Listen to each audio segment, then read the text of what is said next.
items have available. Andy? I'd like to call to order the workshop for April, oh gosh, I already made a mistake. April 8th, 2019.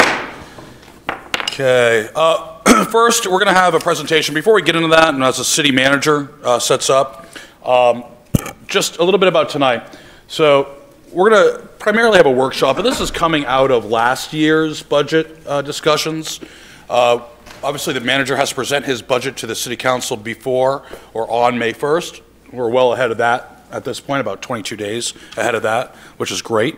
But I want to have an initial conversation and a workshop that starts off with the school department's budget and then moves into specific questions, answers about the municipal budget, where the money's coming from, how it's being applied, and so forth.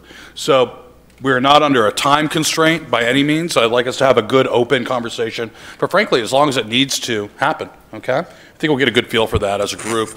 So first off, we're going to have the city manager, Peter Creighton. He's going to present his proposed budget for fiscal year 20. I'd like to ask all of you to save your questions on specific expenditures to the end of his presentation, unless you have a question regarding a definition of a line item or explanation of certain ambiguities to better understand what that line item is applied to. Fair? Okay. Mr. Manager, the floor is yours.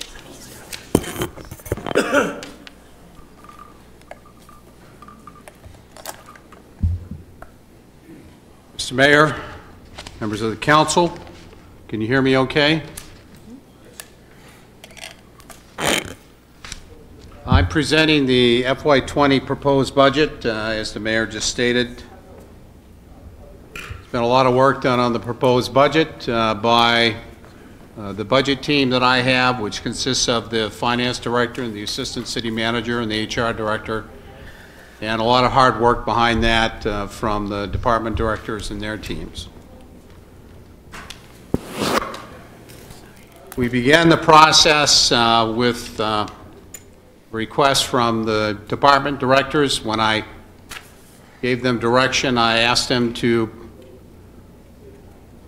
make the requests on the needs that they felt they had for their departments, and that's what they did. This is where we are as of today with the operating expenses at $30,905,968, debt service $10,384,493, and intergovernmental $4,409,163. For the municipal proposed budget of $45,699,624, or $1,209,327 more than the current fiscal year budget, or 2.72% more.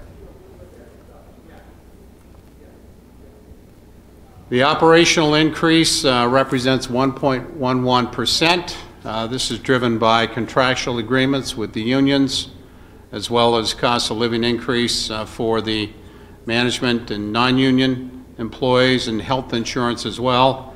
The good news on health insurance is we had an increase of 2% this year, which is excellent.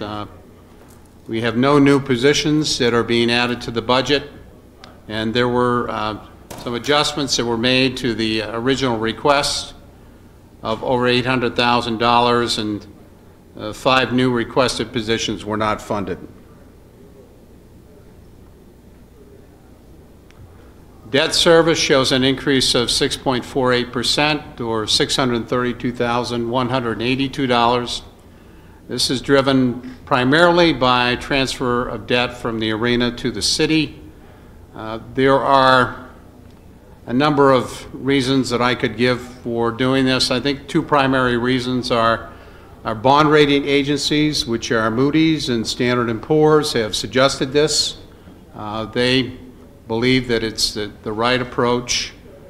We do not have an enterprise fund at the arena as such, and they believe that showing the debt service in the city budget is the best course to take. I also would like to see us highlight the operational performance of the arena without the debt. And I think we're headed in a positive direction. We just had an event over the weekend with an RV show at the arena, which was very successful from what I understand, generated revenues of $20,000. and we have much more to come with that. So I'm encouraged with the direction that we're going in, having to do with the arena. Our intergovernmental programs, there's an increase of 5.69%. This consists of the Androscoggin County assessment, which is $74,955 for their increase. The airport has an increase of $19,000. The Lewis and Auburn Transit Committee, there's an increase of $132,008. I am recommending that we restore full service on our bus service through the Lewis and Auburn Transit Committee. This would take effect in January of the upcoming year. And then LA 911 on their operational increase, it is $11,223 for a total increase of $237,186. So to summarize, the operating expenses increased 1.11% with this proposed budget. Debt service 6.48%, intergovernmental 5.69% for total increase of 2.72%.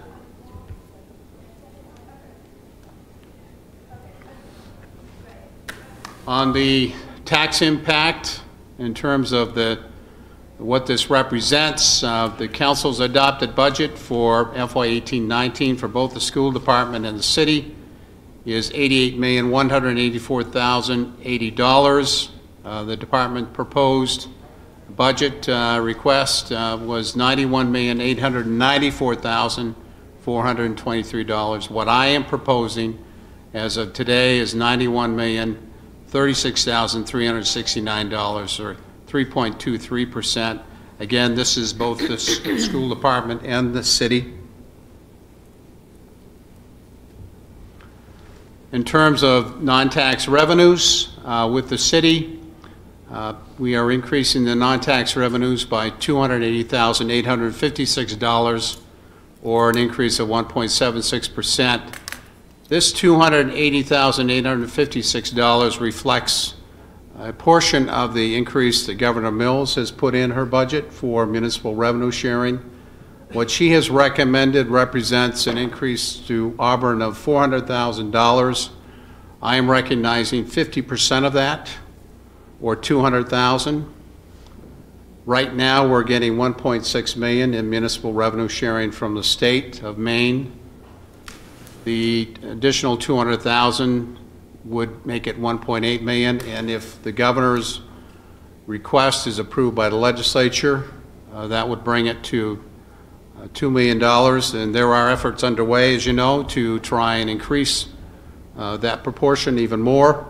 I'll be at the legislature tomorrow speaking about municipal revenue sharing. So we don't know at this point in time what the legislature will do regarding that. With the school department, the school's subsidy has gone up. The change is $1,642,962, or increase of 6.39%. So for total non-tax revenues, there's a change of $1,923,818, or 4.62%. In terms of the tax levy, at this point in time, what we are looking at is a change for the city of $853,516 more, or 3.27%. With the school department, with the recent change that has been made on their budget, they're now at 0% increase. And with the county tax, the increase is $74,955, or a change at 3.11% more. So the total tax levy at this point in time is at 2%.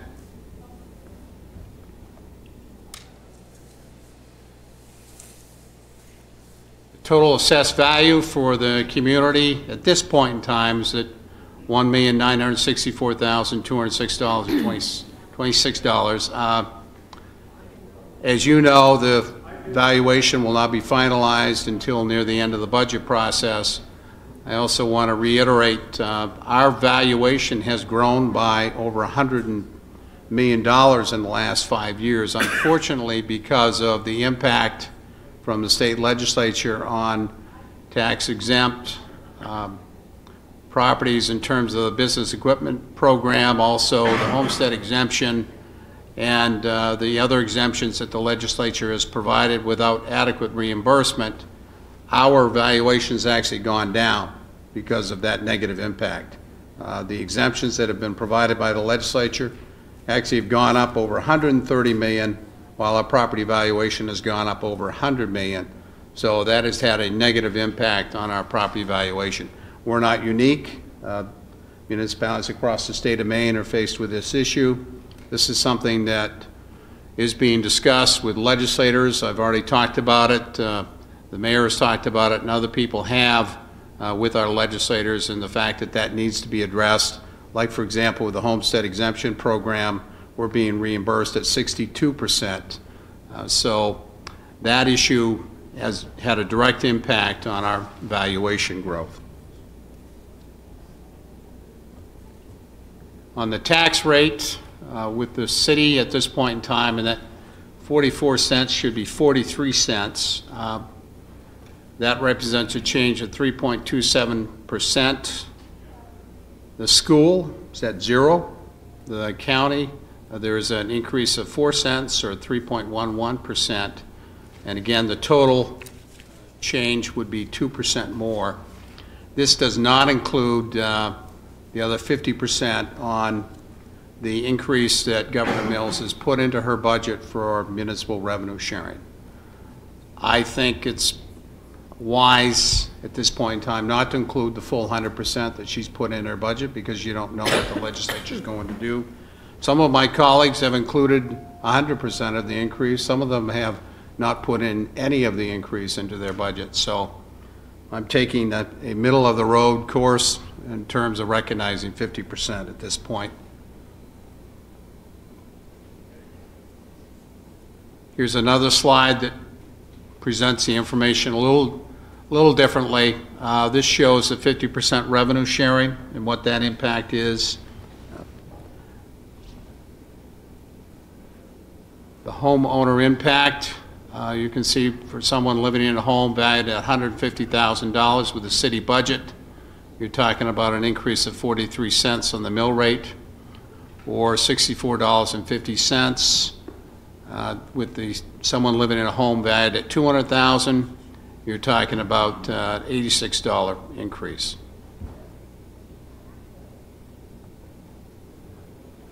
With the county taxes, again, you're talking about a 4-cent increase on the mill rate, or $6 increase for someone living in a home valued at $150,000.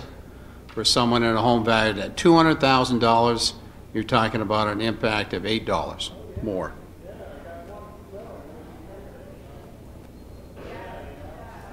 With the school budget, at this point in time, you're talking about 0 increase because of the recent decision that has been made on the school department's request.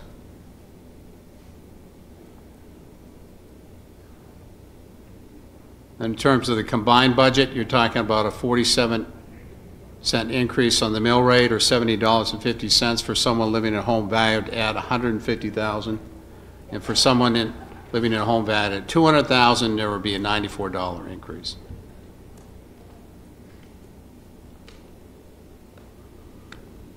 Here is a summary of some of the capital needs. It's not the total list.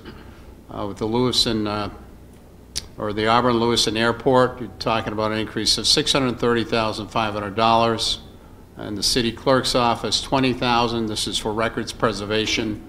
Economic Community Development Office, $1,229,000. Facilities, $508,000. Fire, $265,000. LATC, $50,000. LA 911, $2,892,500.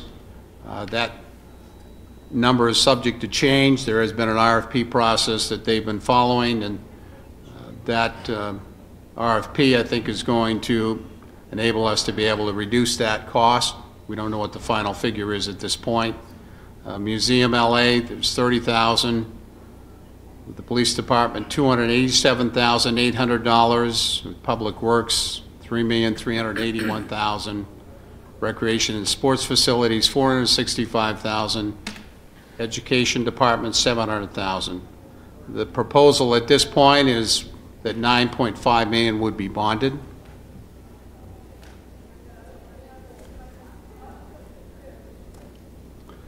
Here's a slide that shows what the impact would be if we were to receive the full increase on the municipal revenue sharing that the governor has put into her budget. That would mean that the total change for the city would be 2.5%. Again, the school is at 0. The county would be 3.11% more. So the total tax levy would be 1.57%.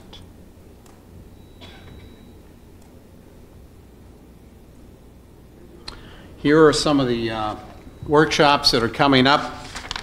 This is for the public as much as it is for the council. The council's already aware of all of this. On the 16th of April will be a budget workshop on health and social services, the police department, economic development department. Thank you. Then on Monday, April 22nd, there will be a number of smaller departments where they will have an opportunity to be able to present their budgets and answer questions. HR, IT, city clerk, city manager, elected officials, finance, facilities, and other small departments. Then on the 24th will be a joint workshop with the school department. Then on the 25th will be a budget workshop if needed at that point in time. And then on the 29th would be a budget workshop on joint agencies who will come in and present their requests and also answer questions from the Lewiston Auburn Transit Committee, the airport, the other joint agencies that receive funding from us. On May 6th will be a budget workshop with Public Works, the Fire Department. May 13th, the adoption of the school budget. May 20th will be an adoption of the CIP plan. And then June 3rd, the public hearing of first reading on the appropriation resolve and CIP bonding. Then June 11th, the school budget election. And then June 17th, second reading on the appropriation resolve and CIP bonding.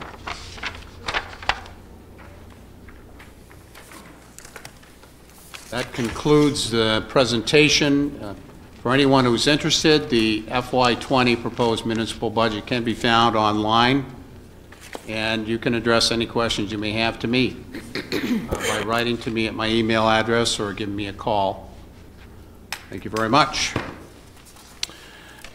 Thank you. At this time, Council, any questions related to the budget presentation numbers? Quick one, Mr. Mayor. Councilor Titus. To start out with, I just want to talk about the format going forward and the budget review. I'm one of those that believes we can get to 0, but I don't know if we can get there if we flash through this. We have to go at it systematically and slowly, and so also have a system. Now, in past, we've had, at the end of the budget season, we have one meeting, everybody puts their recommendations in, and we spend here till midnight, voting on up or down on recommendations.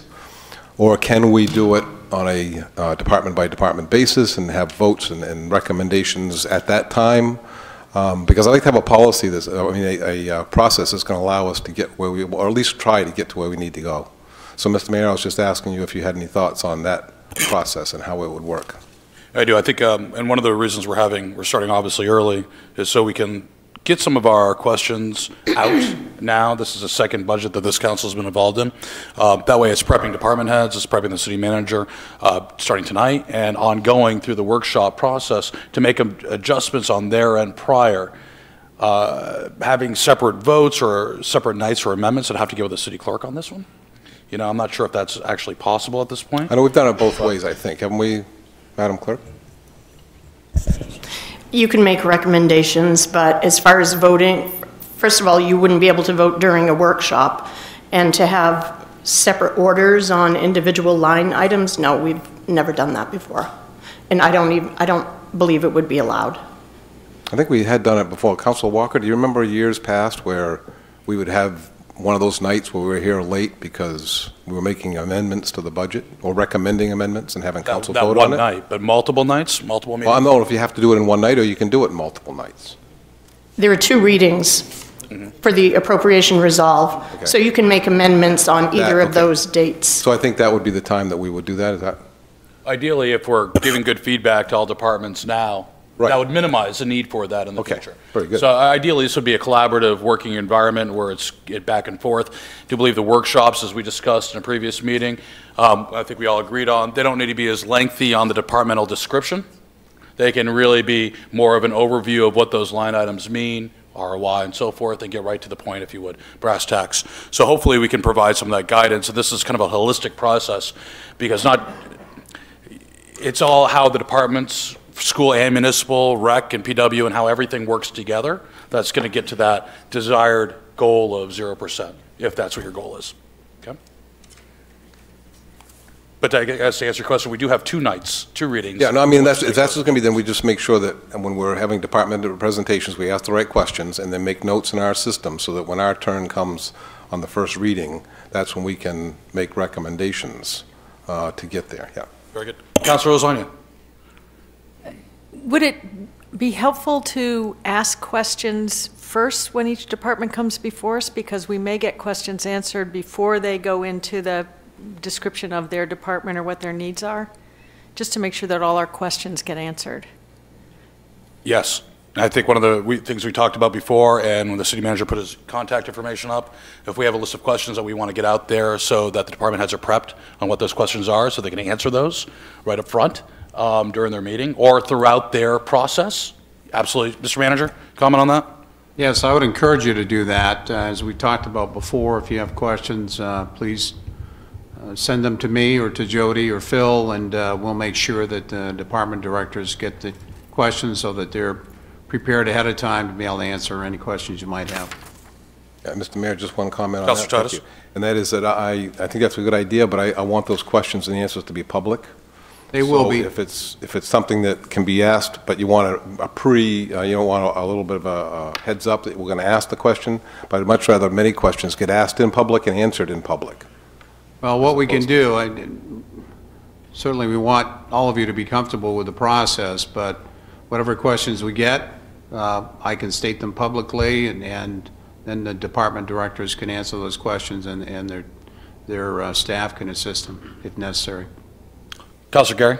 Thank you, Mr. Mayor. We've also, in years past, if we didn't like the bottom line of the city manager's budget, we set the bottom line of what we expected, and then he himself chose where he could come up with whatever savings. We've done that approach as well. Absolutely. Do we have any questions specifically about the presentation for tonight? I just have one, thank you, Mr. Mayor. And that's directed to Councilor Titus, because you represented us on the county budget building.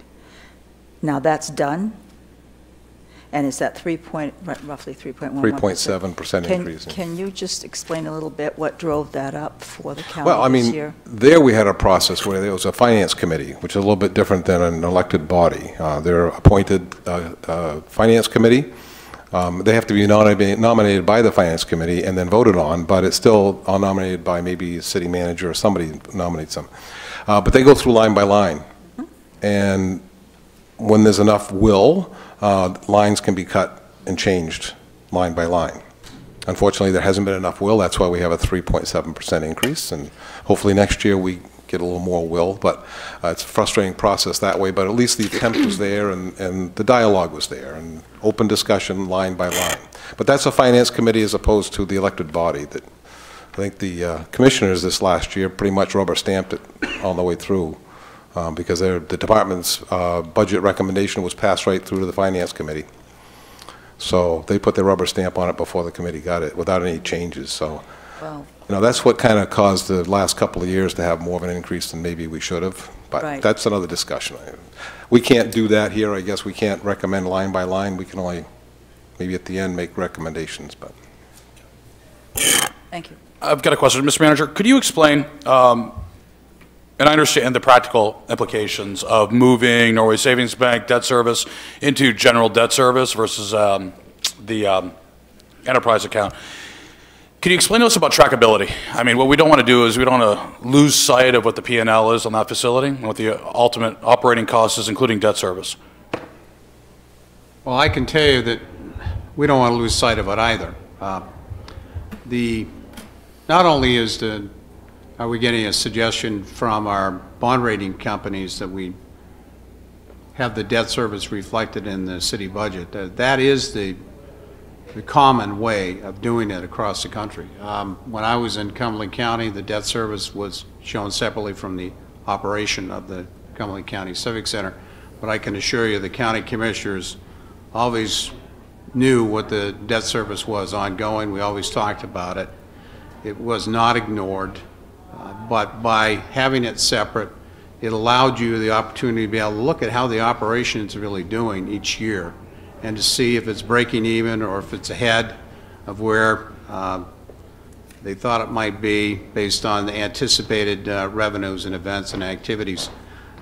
I think that'll give us an opportunity to be able to see how the arena does going forward in the future while not ignoring or forgetting what the lease debt is for the arena.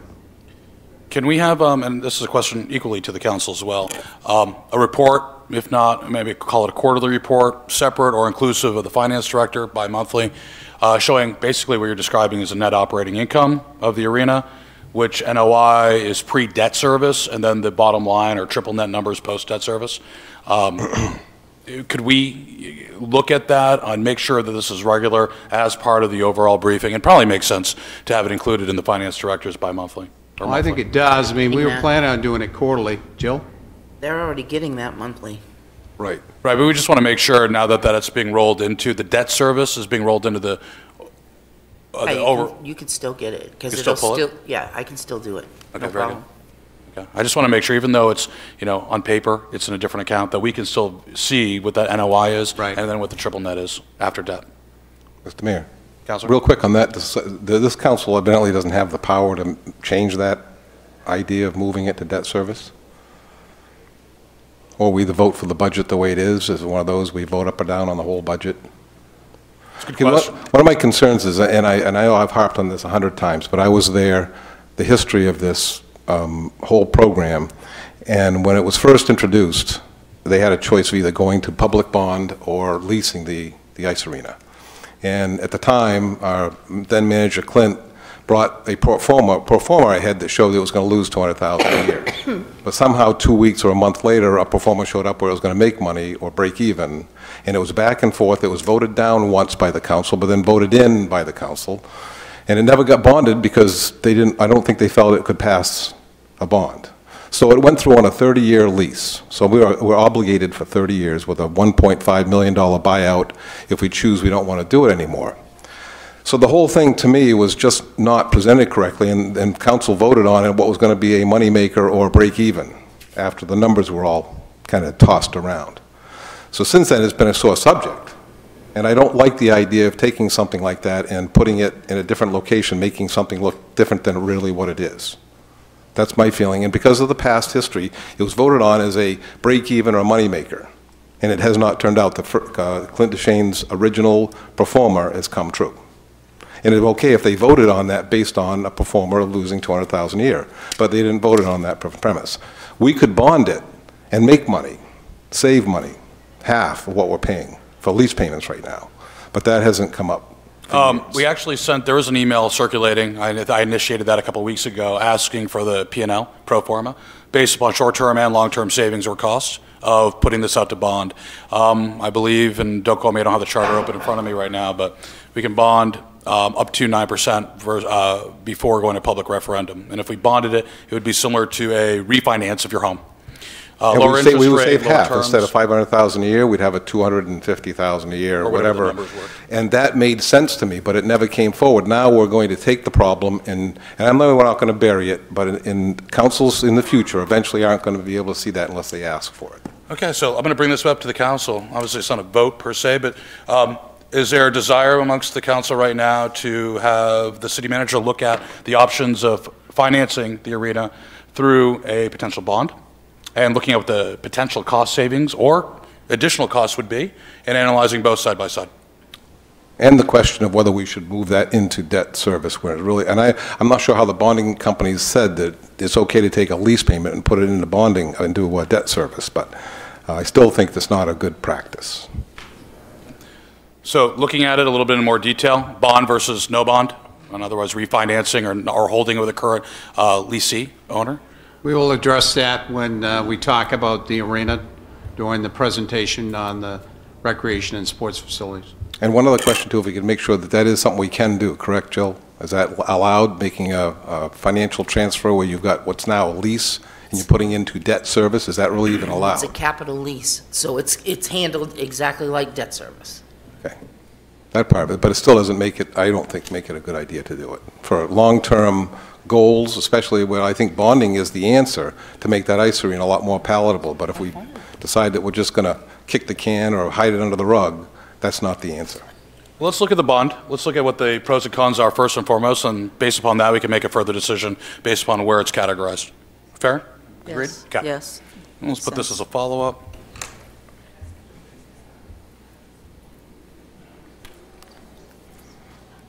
Are there any more questions of the city manager based upon the budget presented? Anything? Nothing? Nothing? Okay, we have plenty of time. Mr. Manager will still obviously be here. Thank you. We're going to move on and have kind of a wide-ranging conversation on budget in general, concept, thoughts, and so forth. So, thank you very much, Mr. Manager. Welcome.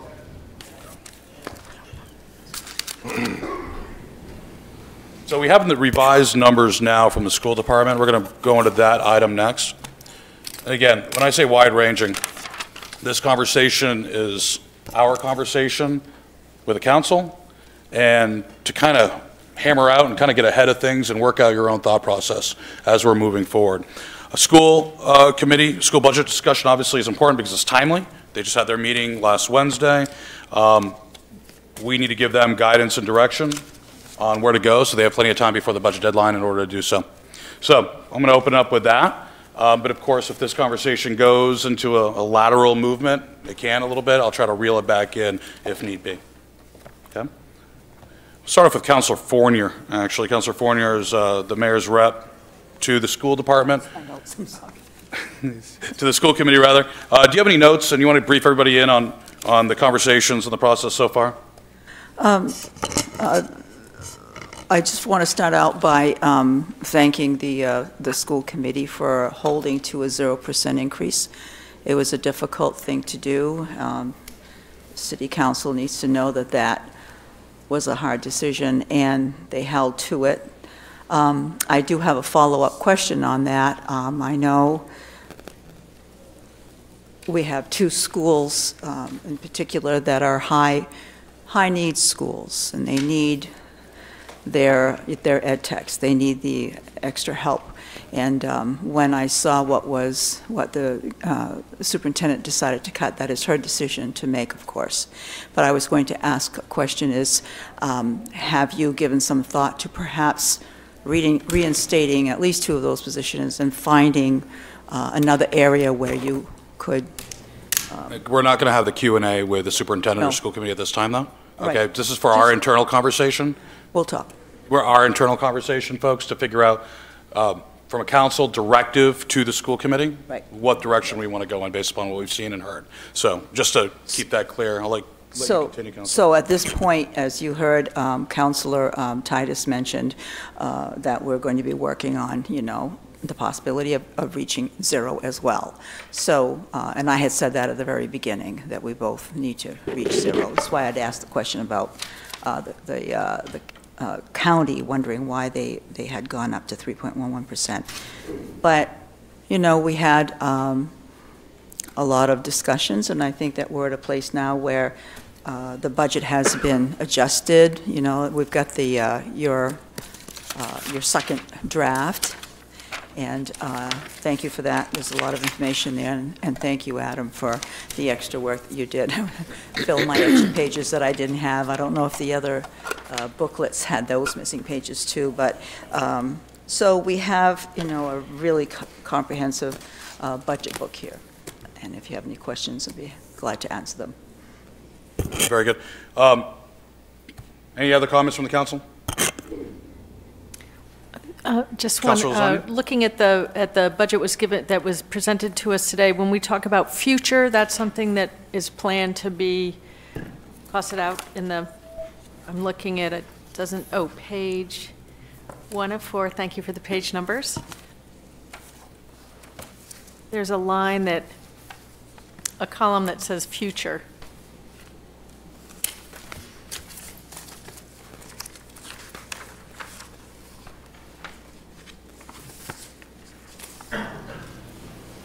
Is there a line item? On the spreadsheet, you mean? No, I'm looking at this. Actually, Right, the spreadsheet. That's a CIP. That's a city CIP? Yeah, so I'm just saying, in the city CIP, is it okay to discuss that now, or should I just? We're talking about the school department if you want to go in the CIP, though. I mean, No, I'll withdraw that, but. Okay, I see what you're talking about. So on the school budget, so to look at it, I think from the manager's standpoint, we're looking at an overall increase in the budget of 1.5 million and change, 1.585, which is the amount of state increase in education subsidies. One thing I will say, though, that's assuming that 100% of the governor's proposed educational budget will be approved by the legislature and not modified. I'm sure it'll maybe more. Who knows? Let's think positively. But Mr. Mayor, I've been up to Augusta a couple times. I'm not sure if I can join you. I just have a couple of comments real quick, and just because I really appreciate school department coming to zero, and I hope that we can do the same. And looking at more research, I did have a couple of comments I wanted to make. First of all, I want to make the comment that the city is going to try to get to zero, and we had a $400,000 increase in state revenue sharing, which I hope we get it all. And that's one of the first increases we've gotten in a long time, I think. Generally, it's been, right. we've been doing without. So, and our school department has got a $1.6 million, $1.5 million increase over last year. So really can't compare the two, but we're still going to get to zero. I mean, that's my goal, to get so that we're at zero on the mill rate. But one concern I had, and I was looking back at last year's information, that one of the, I want to call them selling points because I'm a salesman, I'm sorry. One of the selling points of last year's budget was that we were going to be reimbursed for 4 buses. It was $300,000 or $400,000 last year. It's okay, Mr. Voter, Mr. Counselor, because we're going to get reimbursed for those. But then this year, I guess in the budget, we're spending that reimbursement on more buses. So I'm not sure if we make sure we look that we need those buses, or can they be helped this particular year, especially this year where we got a big referendum coming up in June. Is there some way that can be helped a little bit, or put off, kick the can down the road or something? I'm not sure. Because I know you buy the buses this year and you get paid next year. So does that mean next year with the reimbursement from this year we spend on more buses? Or can we, but what I'm saying is if that's the goal, we never get reimbursed, we should never use as a selling point to say, sell my budget because we're going to get reimbursed. We're not really getting reimbursed if all we're doing is spending the money on more buses. So that was just my conversation on that. So when we're talking about line items and we're talking about specifics, and I do remember that conversation from last year on the bus reimbursement, and I want to get back to the increases and looking at $1.5 million increase, 1.585 for the school versus 900,000 pre-reimbursement from states on both sides. We're still looking at a significant increase in their overall budgets, both city and the school. Now, to your point, Councilor Titus, proportionally, the school budget is increasing significantly more than the municipal side. Obviously, when you factor in an increase in state aid, it's zero. Spending is much higher. Yeah. Spending is much higher. It's still at zero to the tax but the mill. Spending is still. Spending is still. So if we just eliminate state aid at this point, we look at apples to apples. I'm looking at this, and we do have a fiduciary responsibility as a council. I don't want to go into the line items because I don't think it's our responsibility, okay? And I think we're all in agreement on that. But it is our responsibility to provide a cap or a limit in which the school department can work within their boundaries versus the other way around. I would like to see a cap of their increase be $1.1 million for a couple reasons. A, it helps the entire city get to a better level to absorb a potential increase with the new high school first. It also provides some wiggle room in case there is any changes at the state level, which, Mr. Manager, correct me if I'm wrong, we're not going to have a final state budget till June, end of June? End of June. Doesn't give us much time to react. If there are any changes significantly up or down. So I'd like us to ponder that question as a council right now. Obviously, no decisions can be made without a resolution on spending. That can happen next Monday or next Tuesday at our next meeting. But what is the opinion of the council right now to cap the increase of this school committee at 1.1 million? Well, Mr. Mayor, I don't think we need to do a resolution as so much as make sure that guidance is in the right direction. But I just want to also point out this year what we've seen for dramatic change in our attitude with a almost $3 million LA 911 bill for CIP, and what that's done to our overall CIP. Generally speaking, we're borrowing more money than we're retiring by quite a lot, and we're cutting back on road maintenance and some other important things because of $2.8 million added to our CIP this year. Can you imagine what's going to happen in 3 or 4 years when we're asked $15 million gets added to the local share for CIP? And then what do we do? And I mean, across all the school and the city. I saw the reaction when we added $3 million this year for what I think is a ridiculously expensive system. But what's going to happen when it's $15 million? So it worries me that if we're not taking a real serious look at that and saying we got to prepare for that in the way we look at budgets and what we do, when that first 3 or 4 years from now, it's going to be such sticker shock we don't even know what gen we're on. If $3 million sent us into a tither, I can't imagine what 5 times that amount's going to do. So just keep that in mind as we're deliberating how much we should spend. Can the clerk verify that tither is an actual word used in the English language? She didn't even look that up. Councilor Titus, I think you're called out on that one. Tither is not a word. Well, maybe I coined a new one.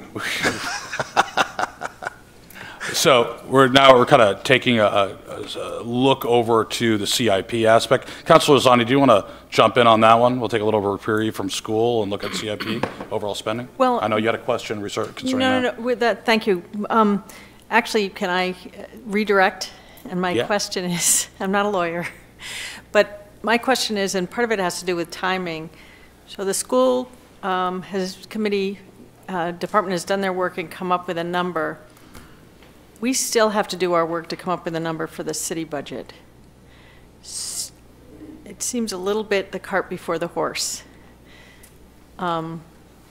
So for us to work through our own budget, and as Councilor Tice says, to try and get our own budget to zero, so that we're sort of in the same place in terms of looking at budgets. Well, let's talk about that. Are we looking at getting each budget to zero, or are we looking at the cumulative to zero? And I think there's fundamental, because if you look at that, you can't compare apples to oranges. A $1.5 million increase versus a $900,000 increase. Okay, the cuts as percentage of overall increases are substantial. Okay, we're not taking public comment at this point, Mrs. Grondin. So you can sit there, but we're not taking comment. Well, maybe one of the councilmen would like to ask me a question. Well, at this point, we're all set. We're talking hypothetically at this point. We'll call on you if we need you, though. Thank you. So if we're looking at that, just so we can understand what this increase means and what we're looking for with regards to capping of increases on both the municipal as well as the school side. Now, is it too early?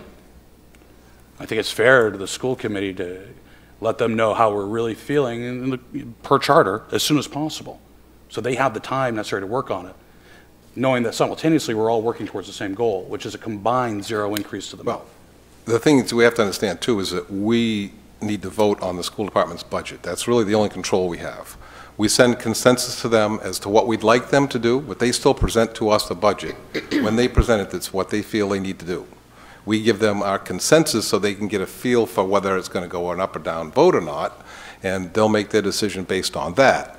But we really can't tell them what they're going to come up with. We can just let them know in a consensus form that, well, you know, if you bring us a 0 or more than 0, we're not going to vote for it, or we're going to vote for it, whatever. We can give them that consensus. And then we move on to our budget. Mr. Then Mayor, they have to present to us. Councilor Young. Yeah. I think we all know the school department has different funding mechanisms. City council, we get revenue sharing, we get other types of fees and whatever that pay. There's a tax on Great Falls TV. There's not as many funding sources to the city, but the school department has federal funding, state funding, and it's a percentage. And you say, well, let's cut a program. Well, you could cut out a lawnmower or something, and you'd have some savings.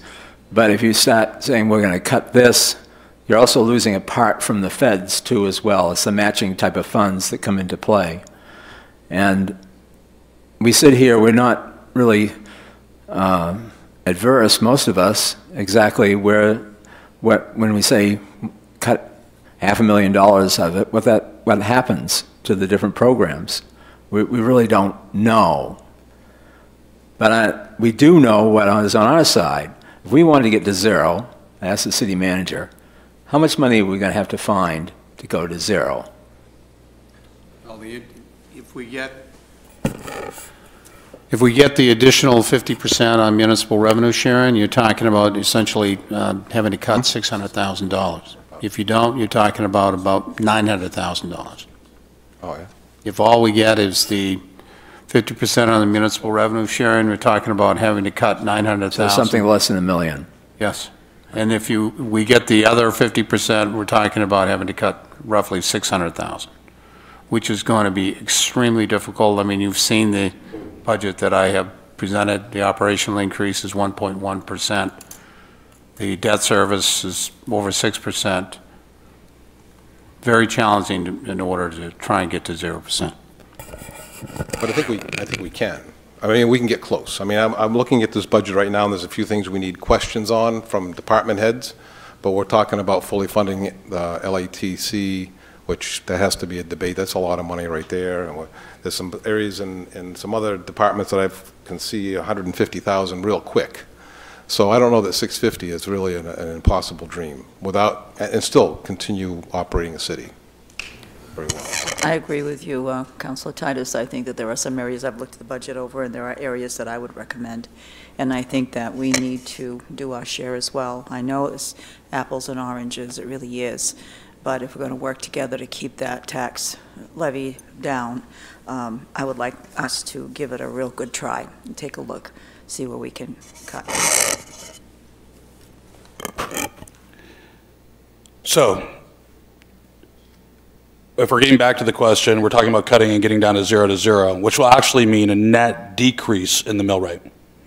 Okay, which is something I'm not necessarily opposed to, of course. That would be nice. But we also have to look at where that comes.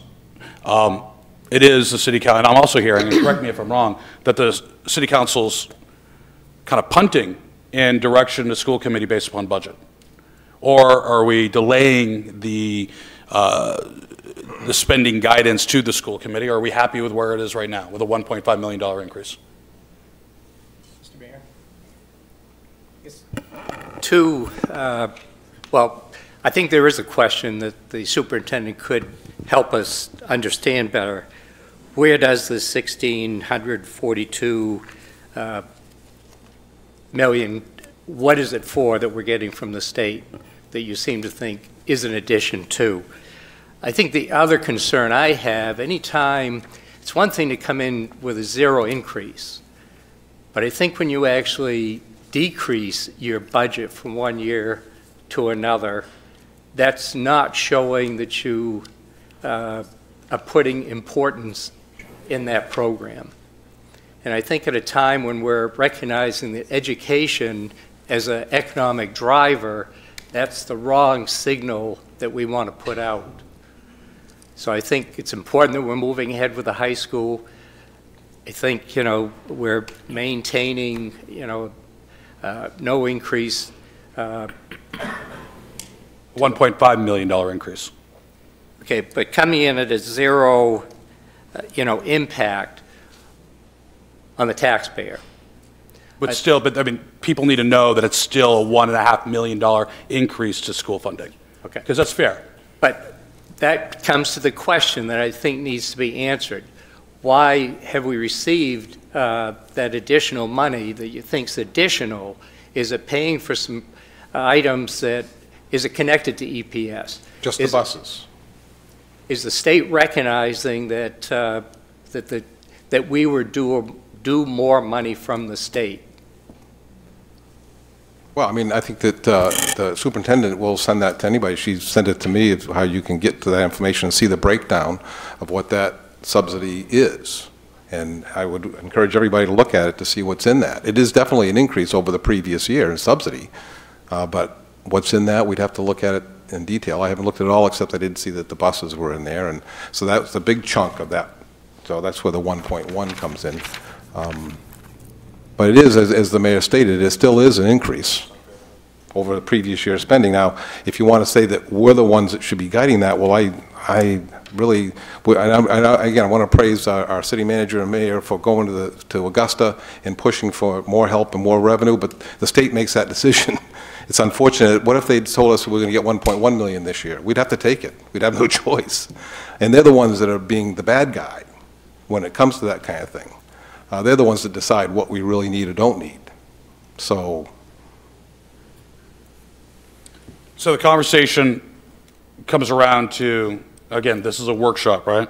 That's right. This is a discussion, I hope. This is a discussion. This is a discussion about the overall school budget. Right now I'm kind of getting, let me just, if we could let's try something different. Starting with Councilor Young. How do you feel about the $1.5 million increase? Good, more, less? Let's just try to get a little bit of sense. School committee budget is increasing that amount. I really can't say whether that's good or bad, because I haven't really looked in detail what they're spending that money for. Okay, Councilor Walker? I can tell you exactly how a lot of people feel that's on the outside that talks to me. They think the 1.5 million is more money than what they actually need in their budget. I don't know exactly what they need in their budget to break even other, you look at what they have asked us to okay and for them to go forward with. I guess I can look at it and say, I'd like to see a cut here and a cut there. But when you're reaching for the ceiling, I'm not sure if you're gonna get it or you're not gonna get it. So 1.5 million is a lot of money to increase any budget by. I wish the state would give us the same amount that they're giving them to play with, but that's not gonna happen. So I guess, all of us here have to come to an agreement that, is it too much money? Is it exactly what they need? Or is it too little? Councilor Walker, if the state did give us 1.5 million today in additional municipal rev share, would you spend it? Or would you provide or allot some of that back towards property tax relief? I would probably put it towards tax relief, or at least ask to be there. Councilor Fournier? Thank you, Mr. Mayor. I've reviewed the budget quite in detail. I do see some areas there that I would have questions about in terms of reductions. So I think that the $1.5 million is, it's from my opinion is that it's putting the school still in a good place. I don't think that you are hurting. I don't think kids are hurting. So as far as I'm concerned, I think that that is a significant amount of money. But although I can on the school committee, but I can't sitting here as a city councilor, make suggestions as to what that might be. But I do see some areas that would bring that down somewhat, a little bit. Councilor Titus. Well, you know me, Mr. Mayor. I always like to save whenever we can and not spend it if we don't need to. So I certainly would love to see it lower if it can be done.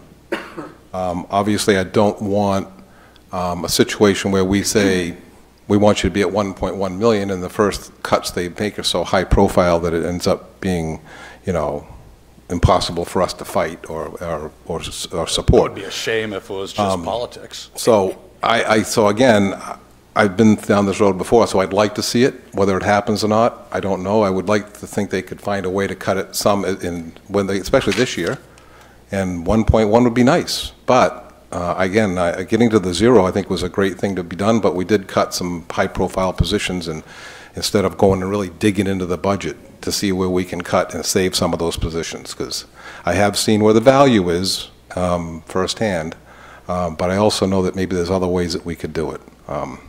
Certainly, I'm in favor of if we can. I'm going to ask you the same question, and I forgot to ask Councilor Fournier, so I'm going to ask her. Councilor Fournier, if the state increased their municipal rev share by $1.5 million, how would you like to proceed with that money? I would provide tax relief. Councilor Titus? Yeah, so long as we weren't putting off real needed, I mean, absolutely essential needed services because of it, and finally we get, but if we could offer the same services a year previously and lower taxes, and I'd love to see at least 1 year where taxes actually go down in this city. That would be like awesome. Before all of us die, yeah. Councilor Hayes? Well, I still get back to hopefully getting an answer from the school department, from the superintendent, with respect to why the state passed through this $1.6 million. I don't think we're at a position that we should decide our direction right now until we have spent some time on our own budget. I think I asked the question, I showed a concern earlier before this meeting and addressed it up to the mayor and our manager, that we're in an awkward position. How can we don't get the book from the school department as we get our own municipal budget. We need to spend time on our own municipal budget before we can say exactly where we're at and what we might expect. So, no, and I think I'll answer your question that you just posed both to Elfrida and to, that if we did get the extra revenue sharing, what is that revenue sharing for? It's recognizing that we are bringing in traffic. We are a service center. We're an employment center. We're a retail center. We do need to take that revenue sharing and spend it because we got wear and tear on our roads. We have extra safety considerations, both fire and police, that need to be funded by the use of sales tax revenues that are going to the state. We do expect more of that back. So, yes, we would need to spend it on some of the things for the wear and tear that people traveling to and from our community are posing upon our services. Councilor Ozania. I think we can certainly ask the school department. I don't think we can tell them what to do, especially when it comes to specifics. That's not our place, as we know. I agree with Councilor Hayes that we need to do our own work on our budget, which we haven't done yet. You know, we asked the school department to get to zero, and they did. Just to be clear, there's no resolve order giving that. There is no direction given. There is a lot of proposed, and I know I proposed a 0% increase to the mill rate back in October. That was not acted upon by the council. I mentioned it again in January, February. That was a consensus, I think, at the last workshop we had. But we can't give an order through consensus. Correct. It has to be voted on, and it wasn't. Just so we're clear, okay, on that. Thank you. And if I had that 1.5 million, I would definitely look at putting some of it into our infrastructure. Councilor Gary? Thank you, Mr. Mayor. Earlier, when Councilor Titus came out with his rendition of getting us in a better position bonding financially to get us better prepared to take on the added burden, which is a good one, but added burden of the new high school. So I was going, okay, yeah, I support him. We need to work on the budgets, both sides, because we're in on it together, to do what we can. And I agree, we got to work on the city side to pull it down. So I don't want to penalize this school, but I'd like to see them come down a little lower if they could. But I'd also want our city manager to look at cutting his budget, because I felt last year's budget, there was some stuff in it that probably shouldn't have been.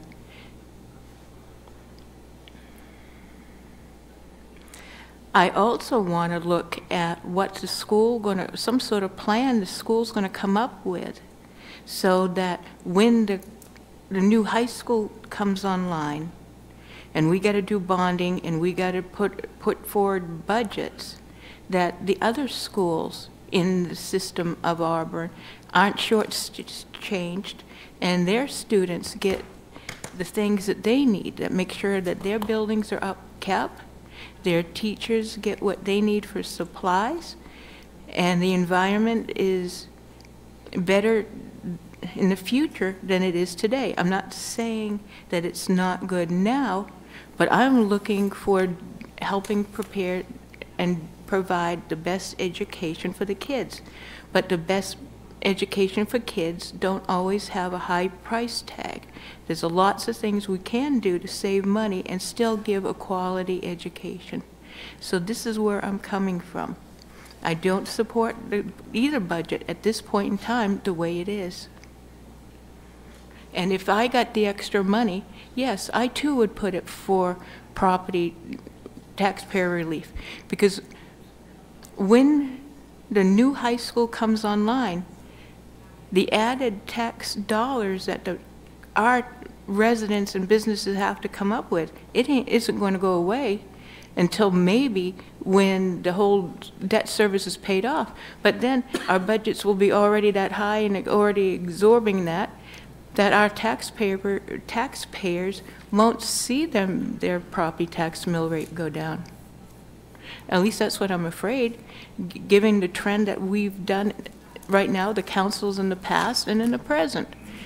We don't go backwards. We dig in and add to it. And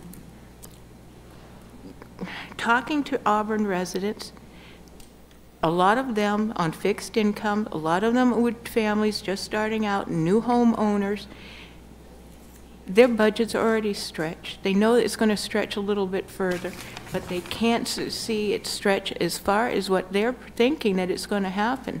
I don't want to force the people that have stayed here, lived there their whole lives, to move out, sell their house, just to attract other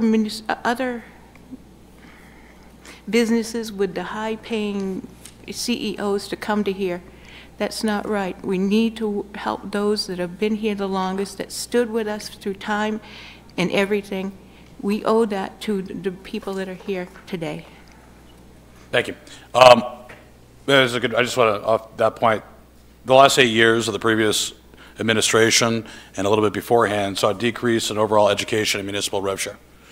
That has been, and an increase in exemptions. That increased burden has been put upon the shoulders of the taxpayer.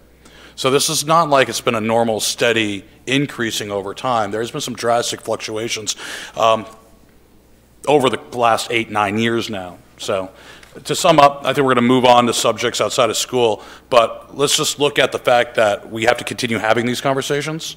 I would encourage the school committee to have these conversations, because I know where I can't say it in public, and I think a lot of us can't. We can't give that official direction. There's a lot of questions that I think a lot of us have. I'd like to put all those questions together for Councilor Forney to present when she's sitting in, as my rep in the next school committee meeting to bring up.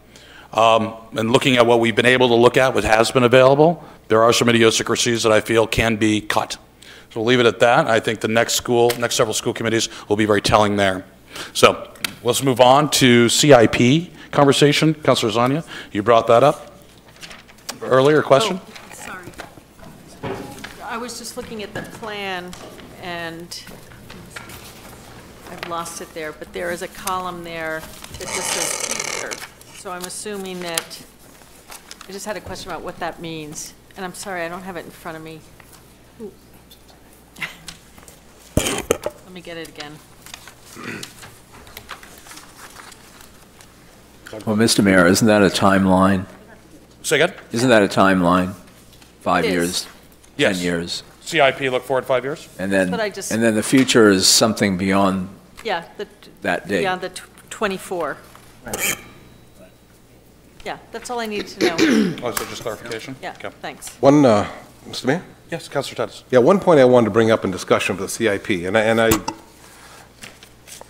when I was looking at this and I saw what happened, we had this large project with LA 911 that's allowed us now to cut some of our road maintenance and stuff. And I'd like to really look at this, because one thing I'm afraid of is if we continue to cut infrastructure, that's going to hurt us long term. I mean, when we don't repair our roads, that's really bad. And yet what we've done is, because of $3 million of not a surprise bonding, we're cutting in so many other areas, including the school department, who had started out with 1.7 million in CIP this year and ended up with 700,000. And that's kind of a shame, especially if that is was focused on because of the large number we're having to bond this year for LA 911. And it takes me back again to when I mentioned when we're getting ready to bond for the school, we're really going to hit the bricks when we got to do bonding for roads, when we've added this much more to our CIP going forward for the next 20 years. So I'm not sure what I'm asking for, but I guess before we decided to vote yes on LA 911, before we decided to vote 15 million for the school, we should have thought that it was going to cut back on other stuff. And then decided maybe we didn't spend as much money, so we wouldn't have to cut back as much on other stuff. Just wanted to put that discussion out there, because again, it's a shame that we have to forego road maintenance or other important things in the city, because we all almost unanimously voted for this LA 911 system. We should just know that we took the hit then, and it's going to have to be a hit. I don't know, but I want to discuss that because... Who voted for that too, by the way, last year? I can't remember. Well, the entire city of Lewiston council voted for it. Yeah, that's Leslie. They vote for everything. And I'm not sure. I know what the council vote here was. It was 5-2 at least. Is there an easy way to find that out?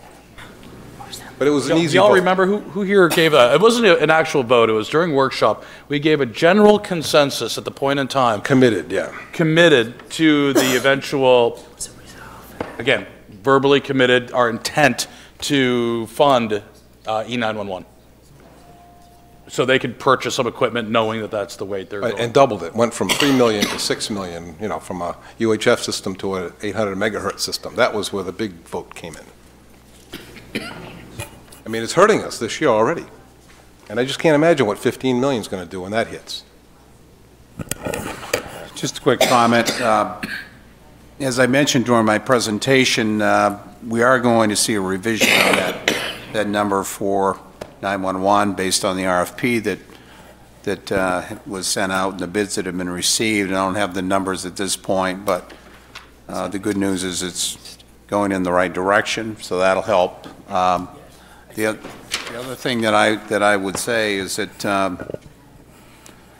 there are a lot of difficult decisions obviously need to be made when you have lack of resources, which we've been talking about for a number of weeks now. And when Dan presents the Public Works Department budget, and part of that includes the CIP items, he'll talk about what the impact is, what the consequences are in the city if we don't fund the roads to the extent that we'd like. And he'd be the first one to tell you that he'd like to see more funding go into the road. So it's a very challenging time, as I mentioned before, and we will talk about this as we go forward. Councilor Hayes. Excuse me, if you want me to talk, you can go in my office and talk. No? So, thank you. Tonight, the workshop, the agenda was municipal budget, school budget. So if we want to talk CIP, I'm good with that too. We could walk through the CIP and get comment. I think at the same time, the municipal budget is before us, and I don't know, I kind of went through quickly at least, highlighted some things. I'm wondering, since on the agenda was the municipal budget, should we walk through it to see if there are any comments that immediately came? I think Andy suggested he saw some things that he might have a question on or throw out. I guess just in the manager's presentation, one thing that kind of stuck out to me was, you know, we've talked tourism, and we recognize that we can't do that alone. And but suddenly we've gone beyond tourism to be a city of events. And I guess I'm a little concerned that that's put out there is if we've made that decision. And as a council, I don't think we've really talked about that. We've talked about tourism and recognizing that we alone can't do that. And if we're talking city of events, the biggest event we have at the larger community is the Balloon Festival. So I think, again, if we're talking about events, then we need to collaborate and, again, not think that we're going to do it alone. And I guess with that, I guess some of the descriptions of the departments and so forth, as I went through, I felt, all right, we talk about collaboration and working together regionally and so forth, but we seem to be doing a lot of lip service and not necessarily showing that we're truly working towards true collaboration. I'll say one thing, Mr. Manager, if you want to say another. I mean, I just met with the mayor of Lewiston and their economic development team today on a collaboration for our federal resource program, hopefully in early May. That was just one recent example of the collaboration that's happening all the time. Well, so, I mean, Mr. Mayor, I appreciate that, but that's the type of thing that we need to get out to the community, to our public as well as the bigger community public, that is going on. I mean, it just happened at 2 o'clock today, so I mean, it was well, and I think I applaud it, but we need more of that. And I think truly talking with our manager, it is going on between, our managers. But we keep talking Auburn as being the community. Now, the merger did fail. Remember that. I understand the merger that, failed. We are one community, and we go back and forth the river. And if we truly want to be a center of activity, whether it be tourism or events, it's got to be one community. So let's talk about the budget. Well, getting back to the budget, what you're talking whether about. Whether it be CIP or the actual operating budget. Piggyback on what Councilor Hayes was talking about and talking about the budget is, I think I saw somewhere that we were looking at like 450,000 in recreational facilities increased this year. All good. But again, I go back to my same complaint when we were talking about a senior center. We have no plan of how that's going to work and what the result's going to be and how it's going to affect the tax base or not affect the tax base. It's a pretty significant amount of money to be spending.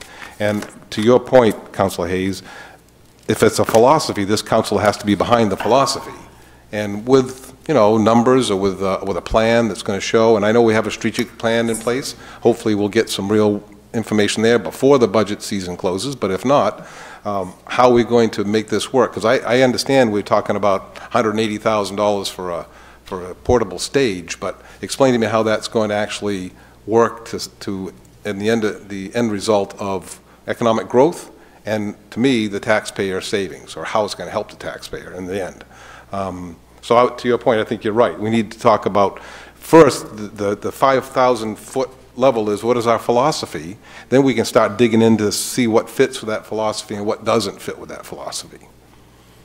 That's what I'm thinking, because there are some pretty large, expenditures going into some of these areas. So that mean hold back our budget until we can have the philosophical? No.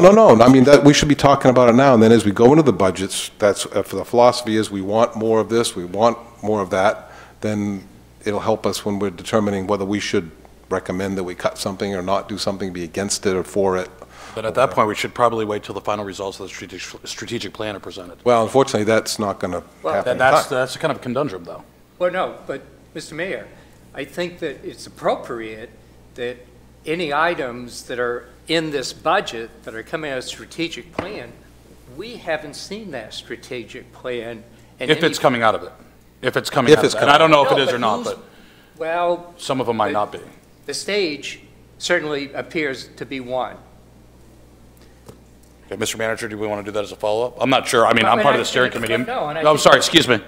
It may or may not be, but I think a follow-up maybe by the department head is appropriate on that. It could have come out of strategic plan, but Well, in our presentations going forward, if that's the key, then kind of show us what the payback's going to be, the ROI, as we've heard many times, so that we can make a decision based on what we see and what we're told, not just, well, this is what we want to do and we think we're going to do this with it, but we're not sure. Otherwise, we put it off until next year. We say, okay, the stage may make sense, but maybe not this year because we haven't got enough information to vote for it.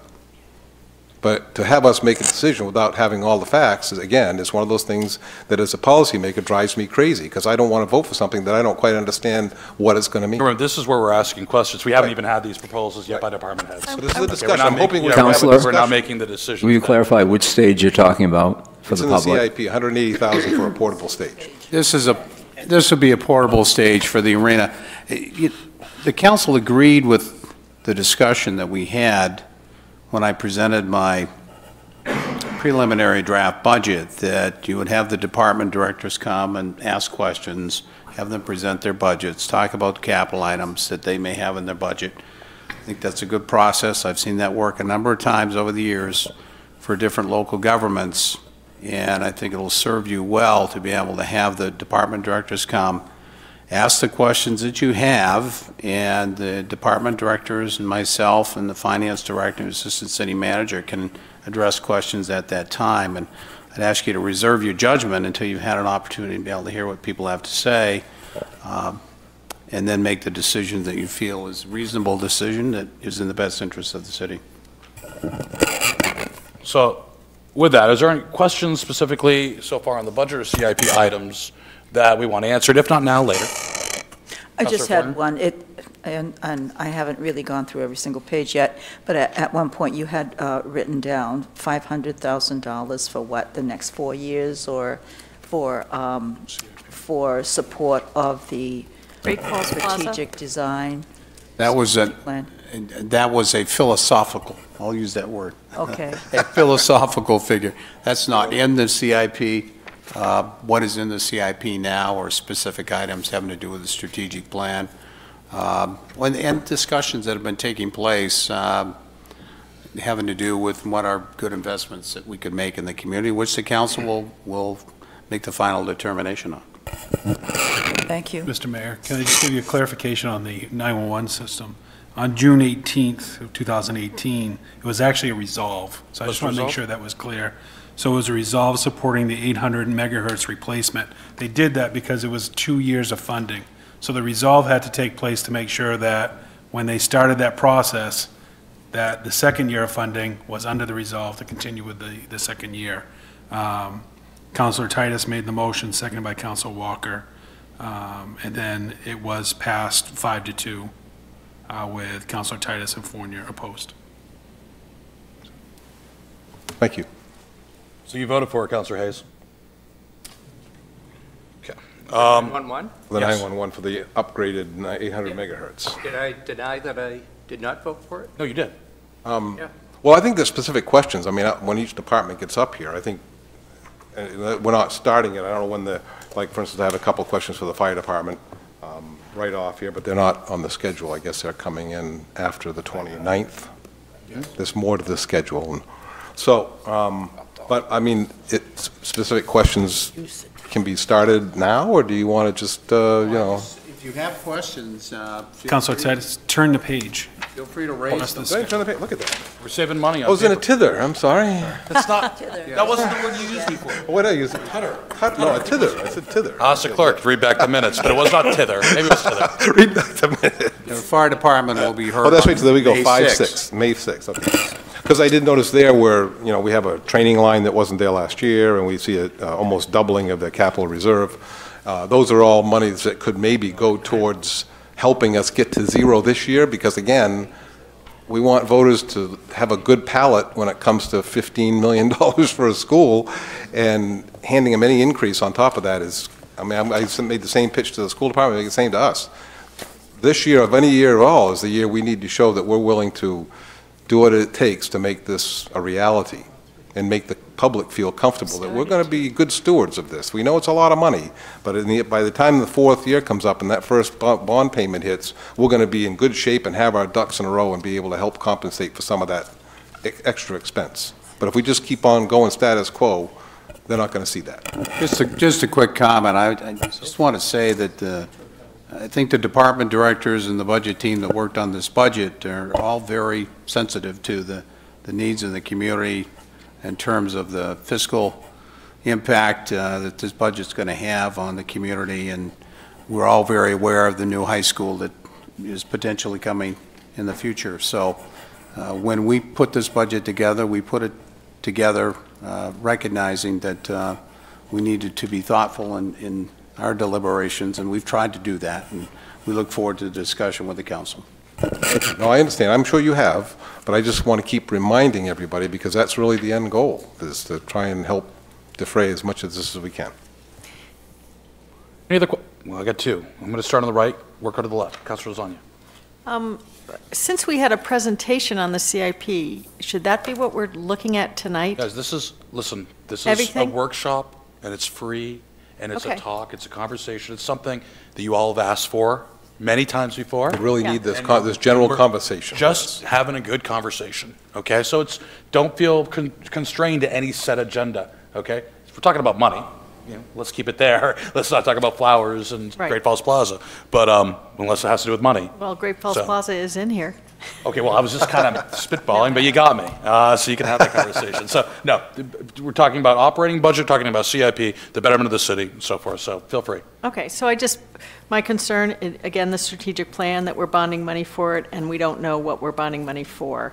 That'll be my first comment. Was that still in there? I thought that was taken out. Are you talking about an item specifically? No, just the strategic plan, it looks like we're bonding money for the strategic plan. There's no strategic plan in the CIP for If you look at it, FY20. Well, For Great FY20. Falls Plaza. Yeah, I guess that's. Vision.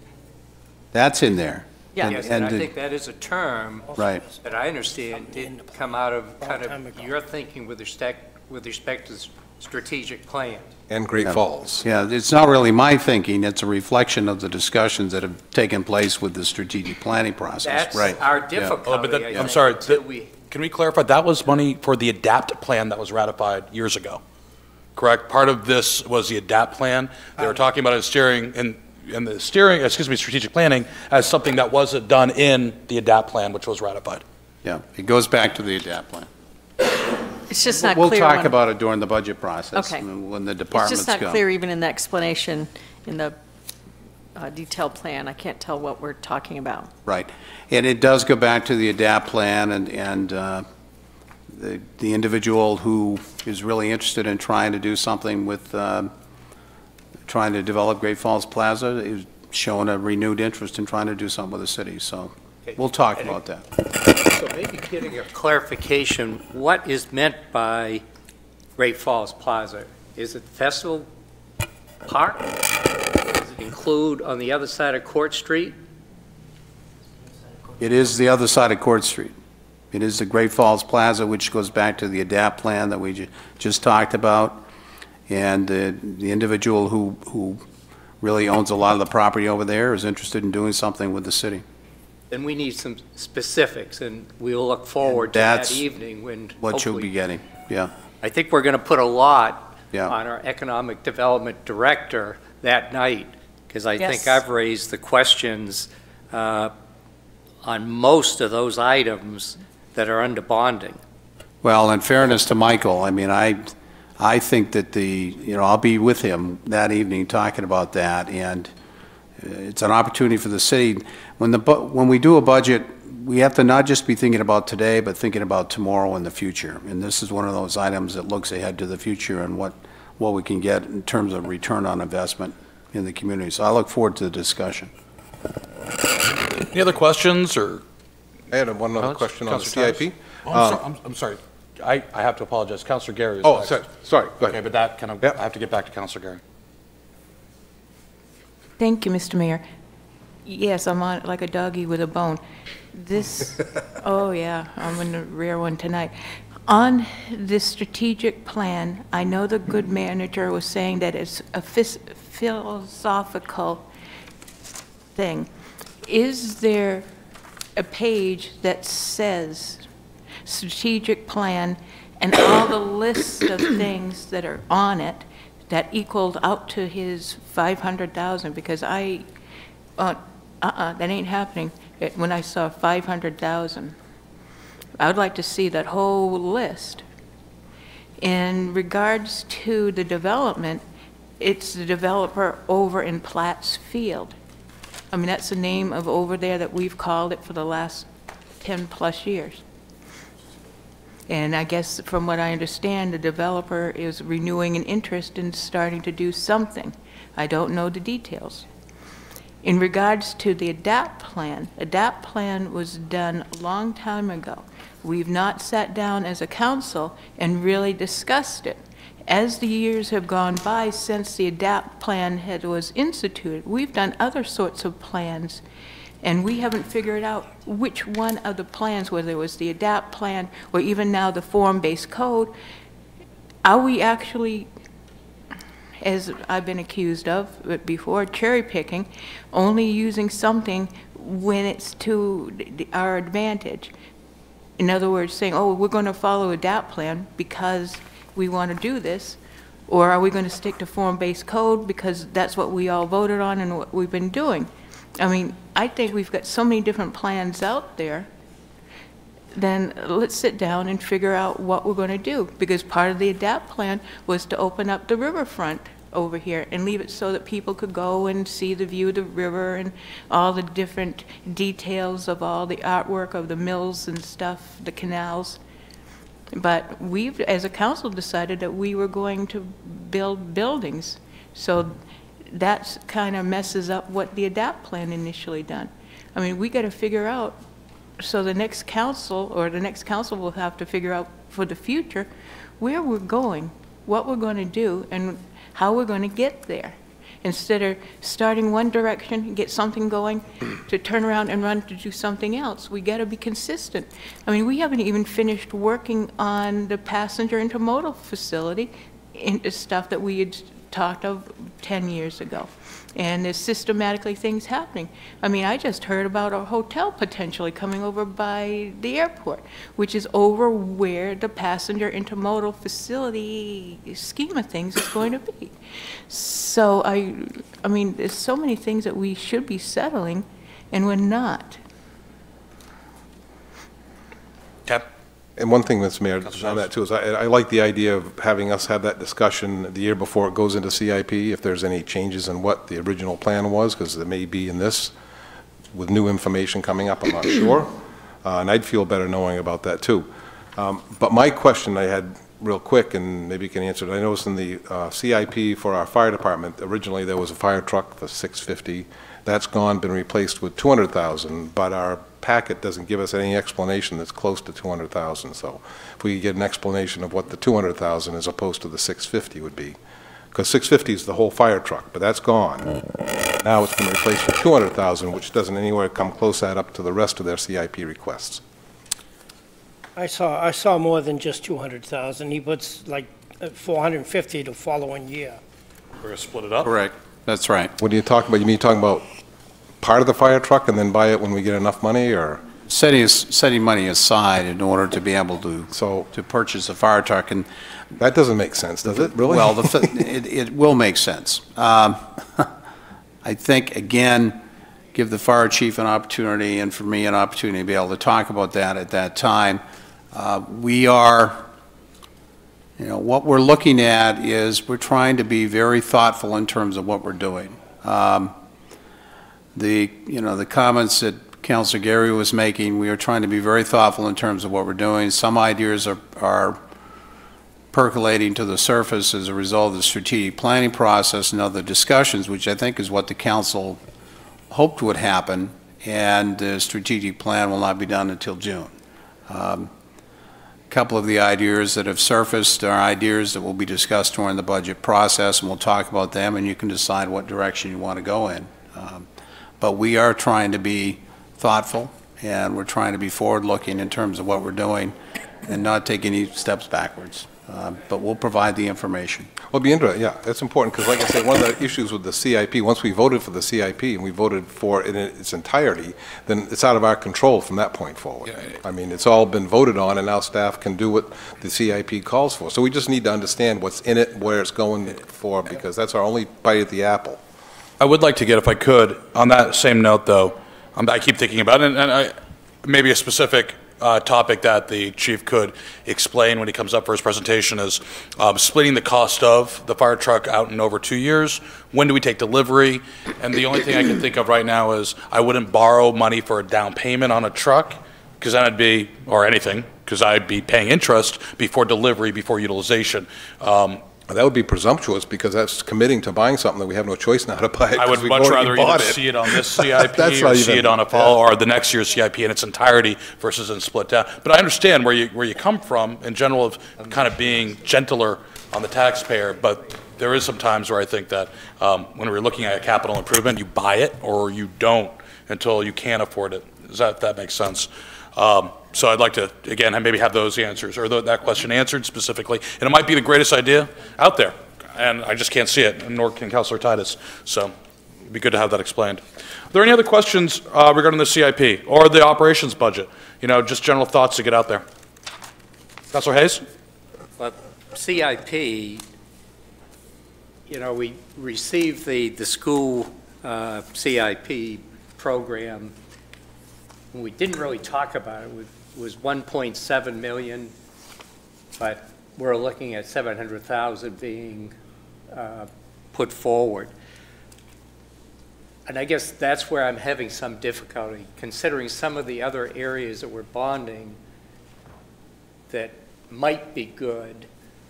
There are some real needs within the schools, and you know, and I showed my discomfort with what's happening at Franklin, requiring 415,000 right there.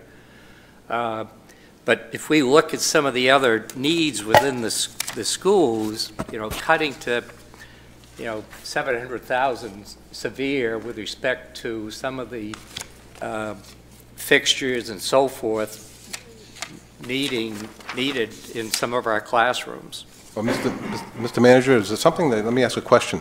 Is it something that you and the superintendent work together on to do that, or did they bring to you their revised number? They start your recommendations? I think it's fair to say Katie would have liked to have seen that a higher number on the CIP that I'm recommending for the school department.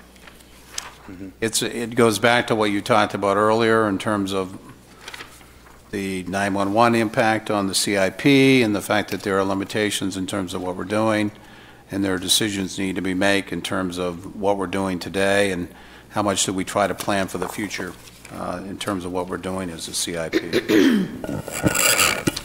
Now, just like anything else, and correct me if I'm wrong, Mr. Manager, but if there's a motion or an amendment to the budget or to the CIP after public feedback, Council can make an addition to the CIP and for anything he or she feels Council fit. can decide to change one item or another, or as long as they vote for it, sure.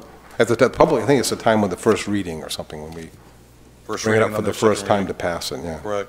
I'm sorry, first reading and second reading, not the public, yes. And I too, you know, looking at the CIP for the school, I wonder about functionality and feasibility of the bleachers for Walton, for example, at 109,000, when the field is going to be discontinued in hopefully 3 to 5 years, that time frame. Well, if you look at that too, if you listened to or saw the last school committee meeting, they talked about having to, they made a promise that they were going to put $1 million towards EL, but they were told that it couldn't be money that was future money. It had to be current money that they had to encumber.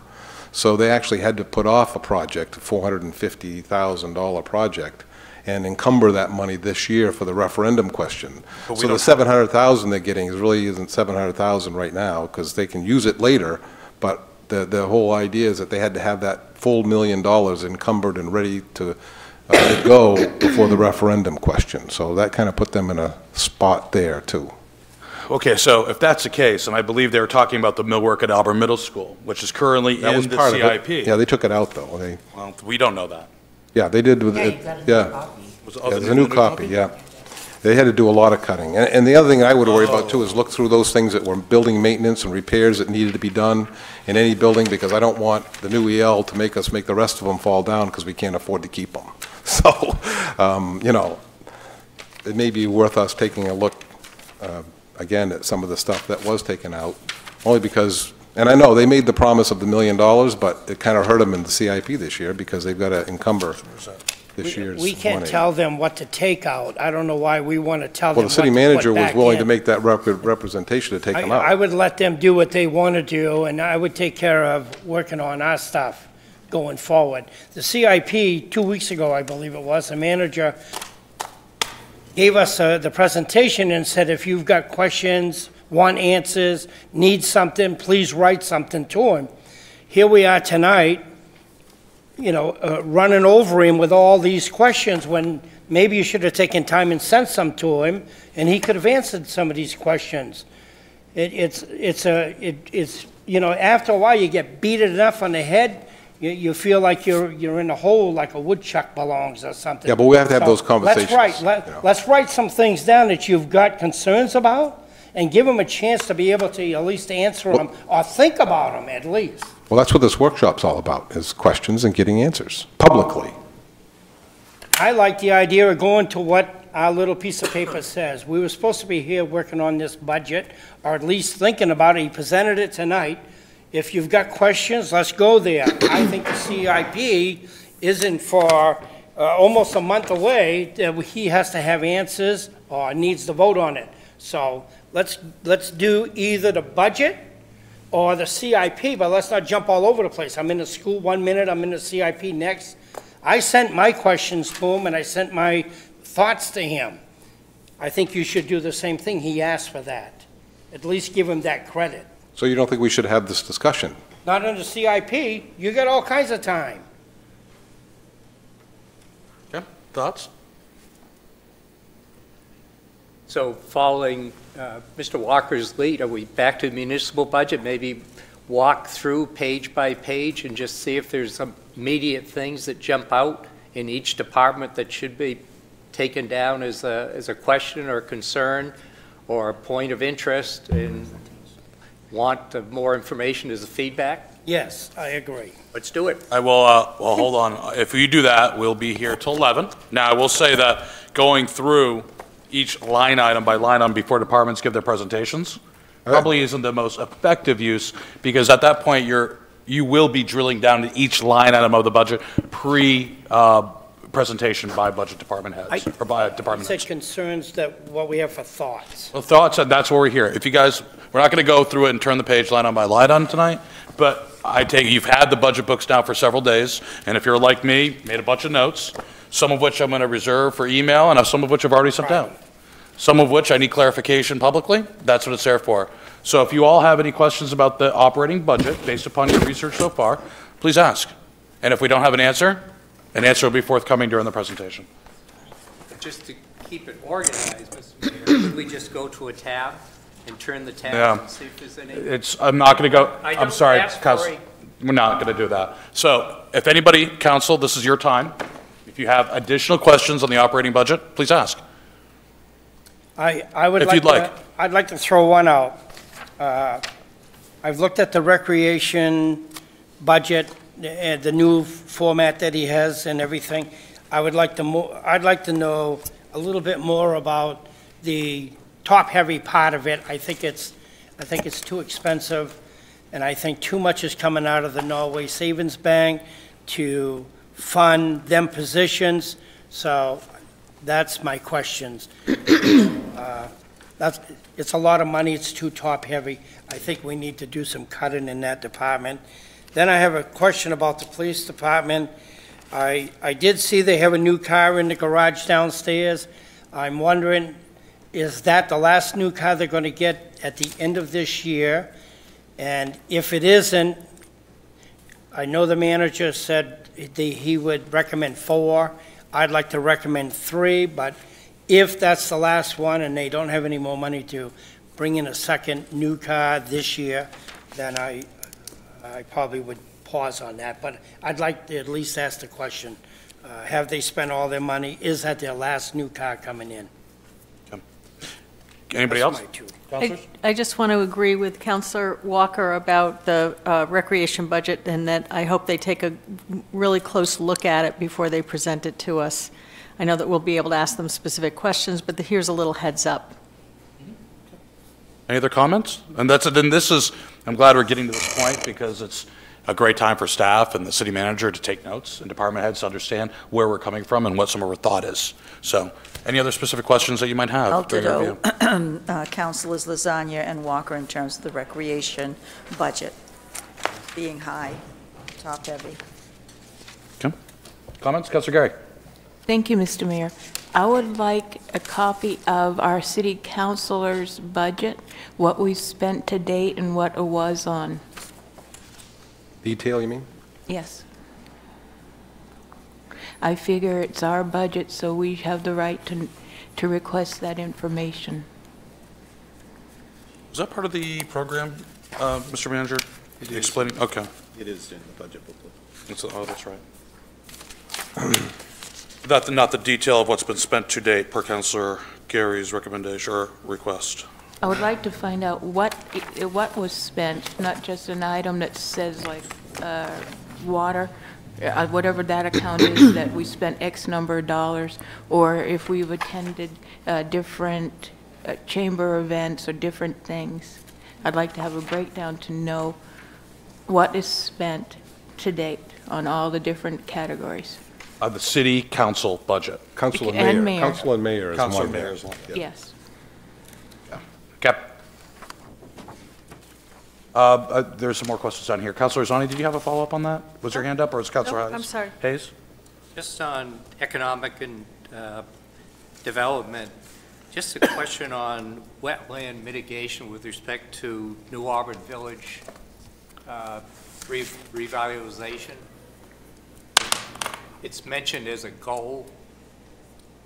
So I guess there'd be a question, is wetland mitigation gets into cost.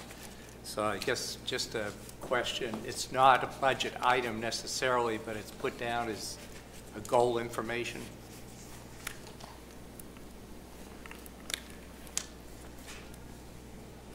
Okay.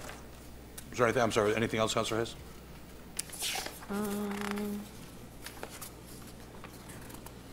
Okay, Councilor Titus? Just real quick, on that recreation too, I think I know what it is, but when we're looking at the combined, I guess we've combined everything, so we're showing a decrease in actual expenditures. That decrease, I would assume, is shifting the debt service or something. Is that what that is? Because it's 400,000 a year, but so that means we're spending more, even though it's less, because we've taken something out that wasn't there before.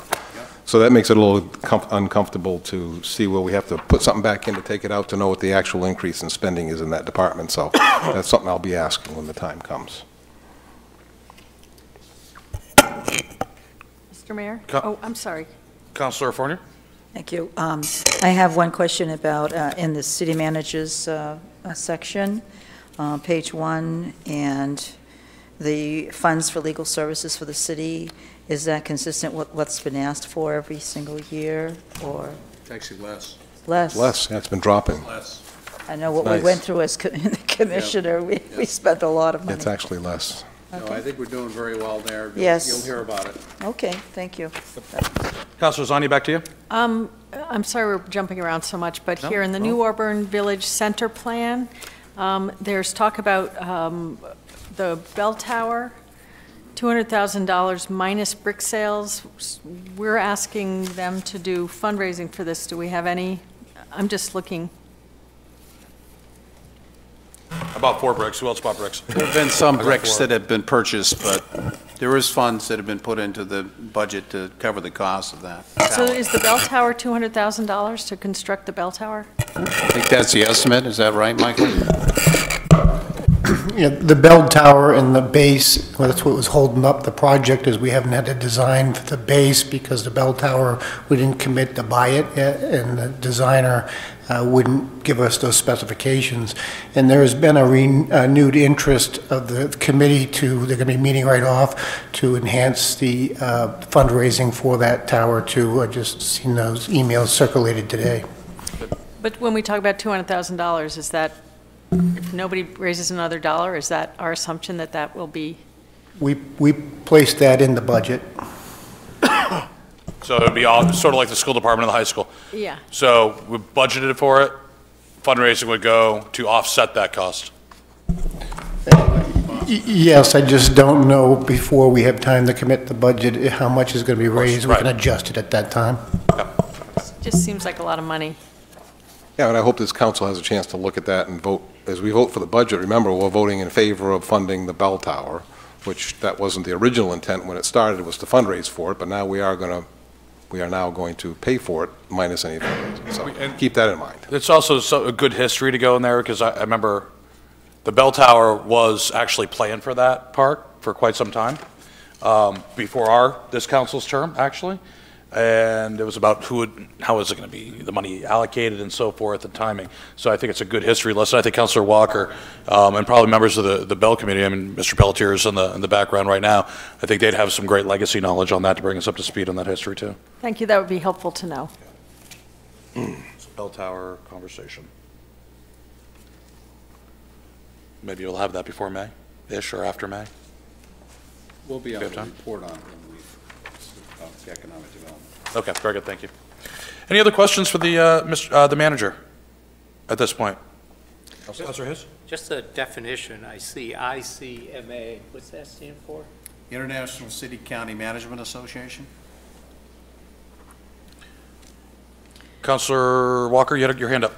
Yes, I would like someone to, and I know they've done it in the past, but take a look at the radios, or I guess telephones is the right word, or cell phones or whatever. Take a look at them again and see if there isn't something that could be saved in a different way of, there's a lot more companies than there were a few years ago out there. Maybe there's something cheaper, better. I don't know, but I just think it's something we should look at. To your point, Councilor Walker, the Auburn Sewer District and Water District went to negotiate, and they were surprised at what they were able to negotiate going to a new company, and the different kind of plans they have now, and it's amazing how much they saved. I think 30 or 40% at least by just going out shopping. So it may be something to look at, because they have a percentage of people who have their own cell phones we reimburse. We can't control that, but then they have a bunch that's actually under their account, and they were able to save a lot of money. We do look at those kind of things periodically, but we'll take a look. I don't know what we did it the last time. Right now they're changing. I just had one other thing I wanted to bring up that we'll talk about when this particular comes up, but it's the intergovernmental budget, and every year I've always had this 50-50 deal with Lewiston, and again it's coming up. The proposal is to fully fund LA Transit Authority, which again, the reason why that was not funded that way was because it's totally unfair that we pay half of all the expenses involved with the bus system. And nobody seemed to want to go out there and find a way to negotiate that out so that it was more fair. So now we're looking at $132,000 extra this year because we're going to fully fund it. And I think that along with the LA 911 deal that we had going on, we talked about it with the treatment at the Lake Auburn treatment, all these, when you add them all up, there's a ton of money that we are paying because we're 50% partners with an organization that is much bigger than us. And I just wish that we would find a way, and I know just putting it back in, we'll just forget about it, and again, that goes under the rug, and we'll just go down the road being 50% from now on. Or do we take a stand again somehow, some way as a council? Come on, Councilor, we're one community. Share everything, 50-50. Well, I mean, it's a great deal for the other side of the river because they're... The absolutely worst thing that Auburn could have ever entered into an agreement, probably the biggest falsity and travesty, well, one of the top 5 in Auburn's history in the last 50 years. Councilor Gary? Thank you, Mr. Mayor. In regards to the LATC's funding of restoring, what it entails is giving us the same hours as Lewiston has. When the city council decided that they didn't want to do a 50-50 split, they figured out some formula, and what happened was by us not fully funding LATC to the level that it was, it led to a cut in federal and state funding because of the matches. And then it wasn't just us trying to save, yes, we were trying to save money and trying to get what we paid for. But the unintended consequences was that Auburn residents ended up paying the price because they're not getting the service that they need. Right now, they don't have the headways and the different routes timing to get. I'm sorry, we probably shouldn't be discussing the merits or demerits of any additional program. But I wanted the good counselor to understand. Well, I understand it, but my problem is we don't seem to want to fix the funding formula. I think the program is great, but the point was made, and they just decided to let it fail, and nobody wanted to come forward and fix the funding formula. But this is a way to try to fix the routes and to try to make it more economical for Auburn and Auburn residents.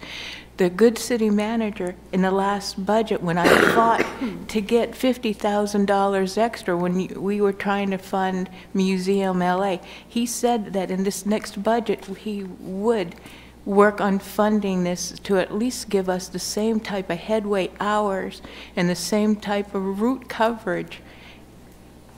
And by him doing that, the other unintended consequence of the cut those couple years ago, now it's adequated to an even higher cost than if they had funded it consistently. So the good manager, in a way to try to make the council understand this better, and also because of the funding, is not asking for the whole years of funding. He's only asking for a half a year's funding.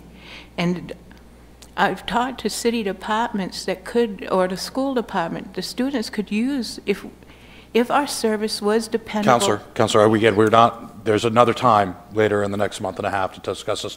I think Councilor Titus's point's made. I think your initial point's made. Well, what I'd like to do is, like this council, to maybe look at that overall and not talk about whether it's a good service or a bad service, but that whole philosophy, if this council get on board and say we need to get this funding formula fair, or we're just going to, no, we'll just let it go and I want my money.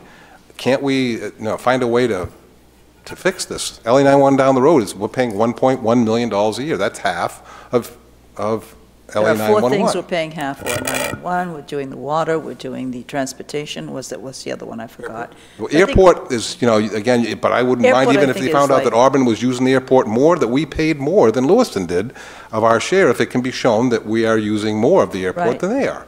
I want it to be fair for both, and all intergovernmental the overall savings relationships, not down the road. The merits of whether it's a good thing or a bad thing. Right. Just a quick comment on the discussion about a funding formula. I think you'll find when the LATC presentation is made that what we're trying to do is we are trying to base it on a formula that we think is fair between both cities. In terms of what we're doing with LA 911, I have sent a letter to Ed Barrett to begin sitting down and having a conversation about the funding formula for 911, which he's agreed to do. We'll be looking at what would be a reasonable funding formula and reporting back to both city councils. And we could do that with LATC. That would be awesome. That would be awesome. And everything else. Great. Councilor Hayes.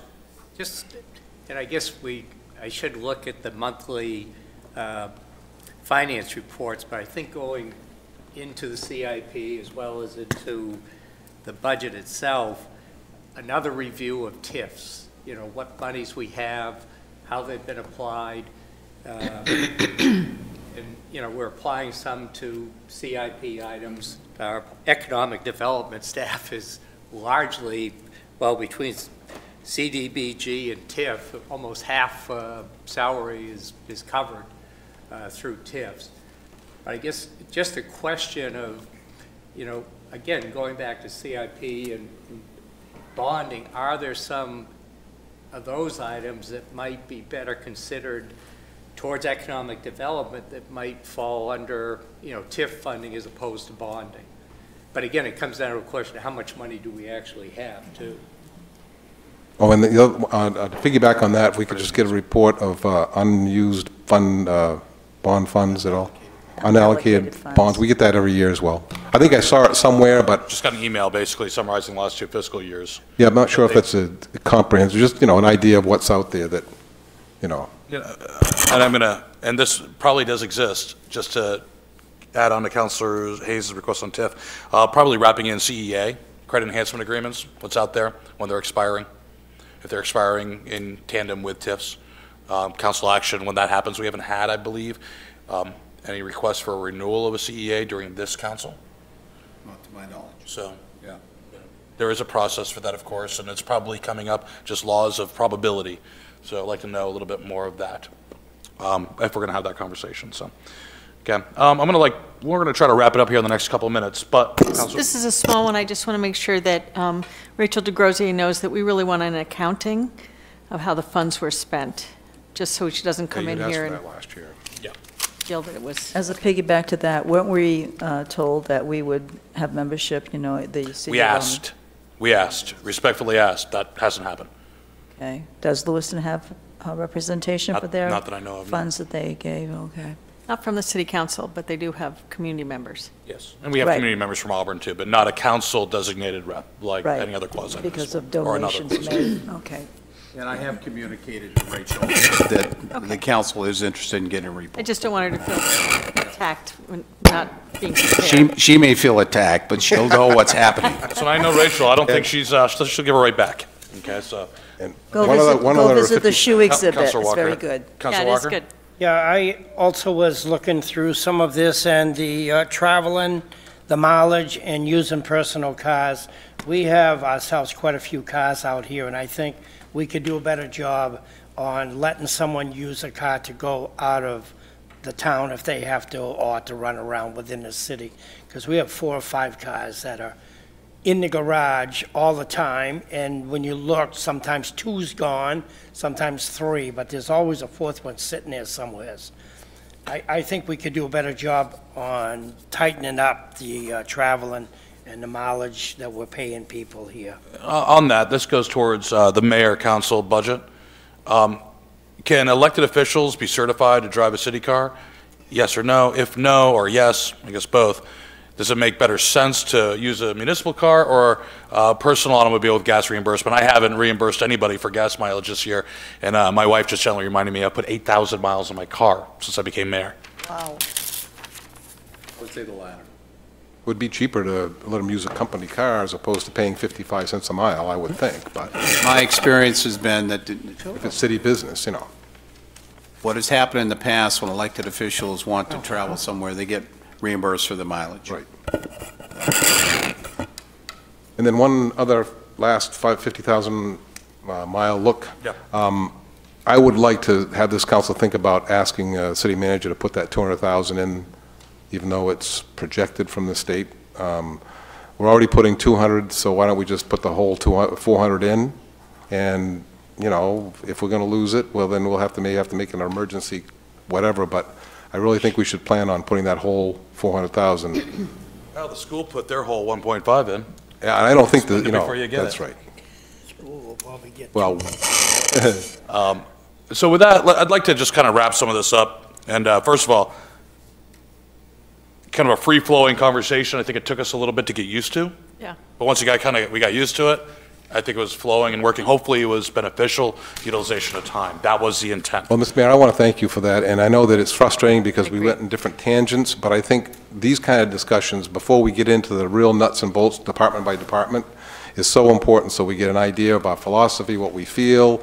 Now we're going to go into the budgets, and that we don't really have time to ask. When we have 5 or 6 or 8 departments presenting tonight, we don't have time to get too detailed.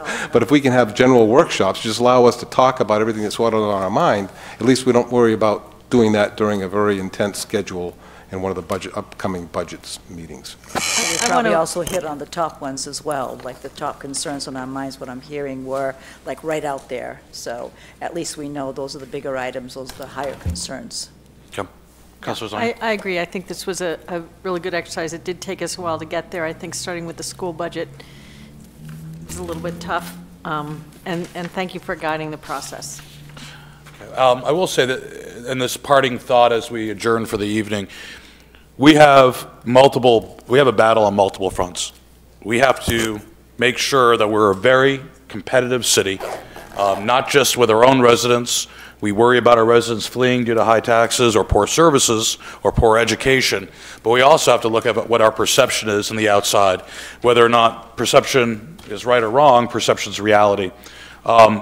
Looking and comparing our tax increase and our eventual mill rate with other municipalities is important because developers, home buyers, businesses are going to look at those aspects, okay, amongst other things. So let's keep that in mind. I know from the psychology of numbers, a mill rate in excess of $24 scares me, okay? It scares me from just an outsider looking in. Looking at our overall increase compared to other municipalities that are in our competitive market, not just in our size, also needs to be looked at as well. Okay, so this is not just a very one-dimensional look here. This is how Auburn fits into the greater region and what that means for our future. Okay, so thank you very much. Councilor Hayes? Just a comment on that, comparing mill rate to mill rate. Same time, I think if we're going to do that, we should also look at, say, what the $200,000 home, I think the property values, particularly communities along the coast, are much higher. They can get away with a much lower mill rate, but their tax bill is even much greater. So I think you're absolutely right, and there's a lot of other factors too. But again, like I said, fair or unfair, perception is reality. And just like so many people only read a headline in a newspaper and they don't read the actual article and then make a decision, so many people just look at the mill rate and they don't look at the detail behind that and they make a decision. So I agree with you. There's a lot of other variables too, full valuation, et cetera, but the facts are perception is reality, and that's where we live today, right or wrong. So let's keep that in mind as we go through this process, make a good process. With that being said, it is 7:30. Have a great evening. One other note, I will not be here for the next special council meeting. According to the charter, the council gets to elect whoever the mayor pro temp is for the night. I would encourage you to allow Councilor Titus to run this simply from a logistics standpoint because he's directly to my right and he can slide over real nice.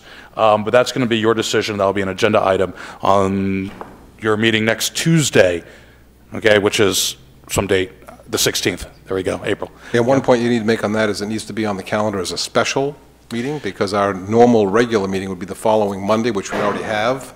So this is actually an extra. If it's going to be a city council meeting, it needs to be a special. We actually looked at the ordinance and then the background of the ordinance within the charter than the ordinance, excuse me.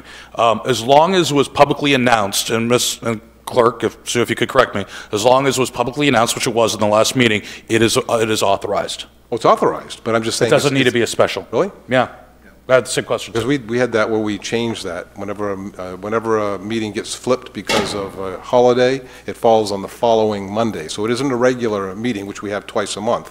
Any meetings we have other than the twice a month meetings needs to be a special. Unless it's announced as a date change. Okay. So default is the following Monday, unless it's announced to be otherwise.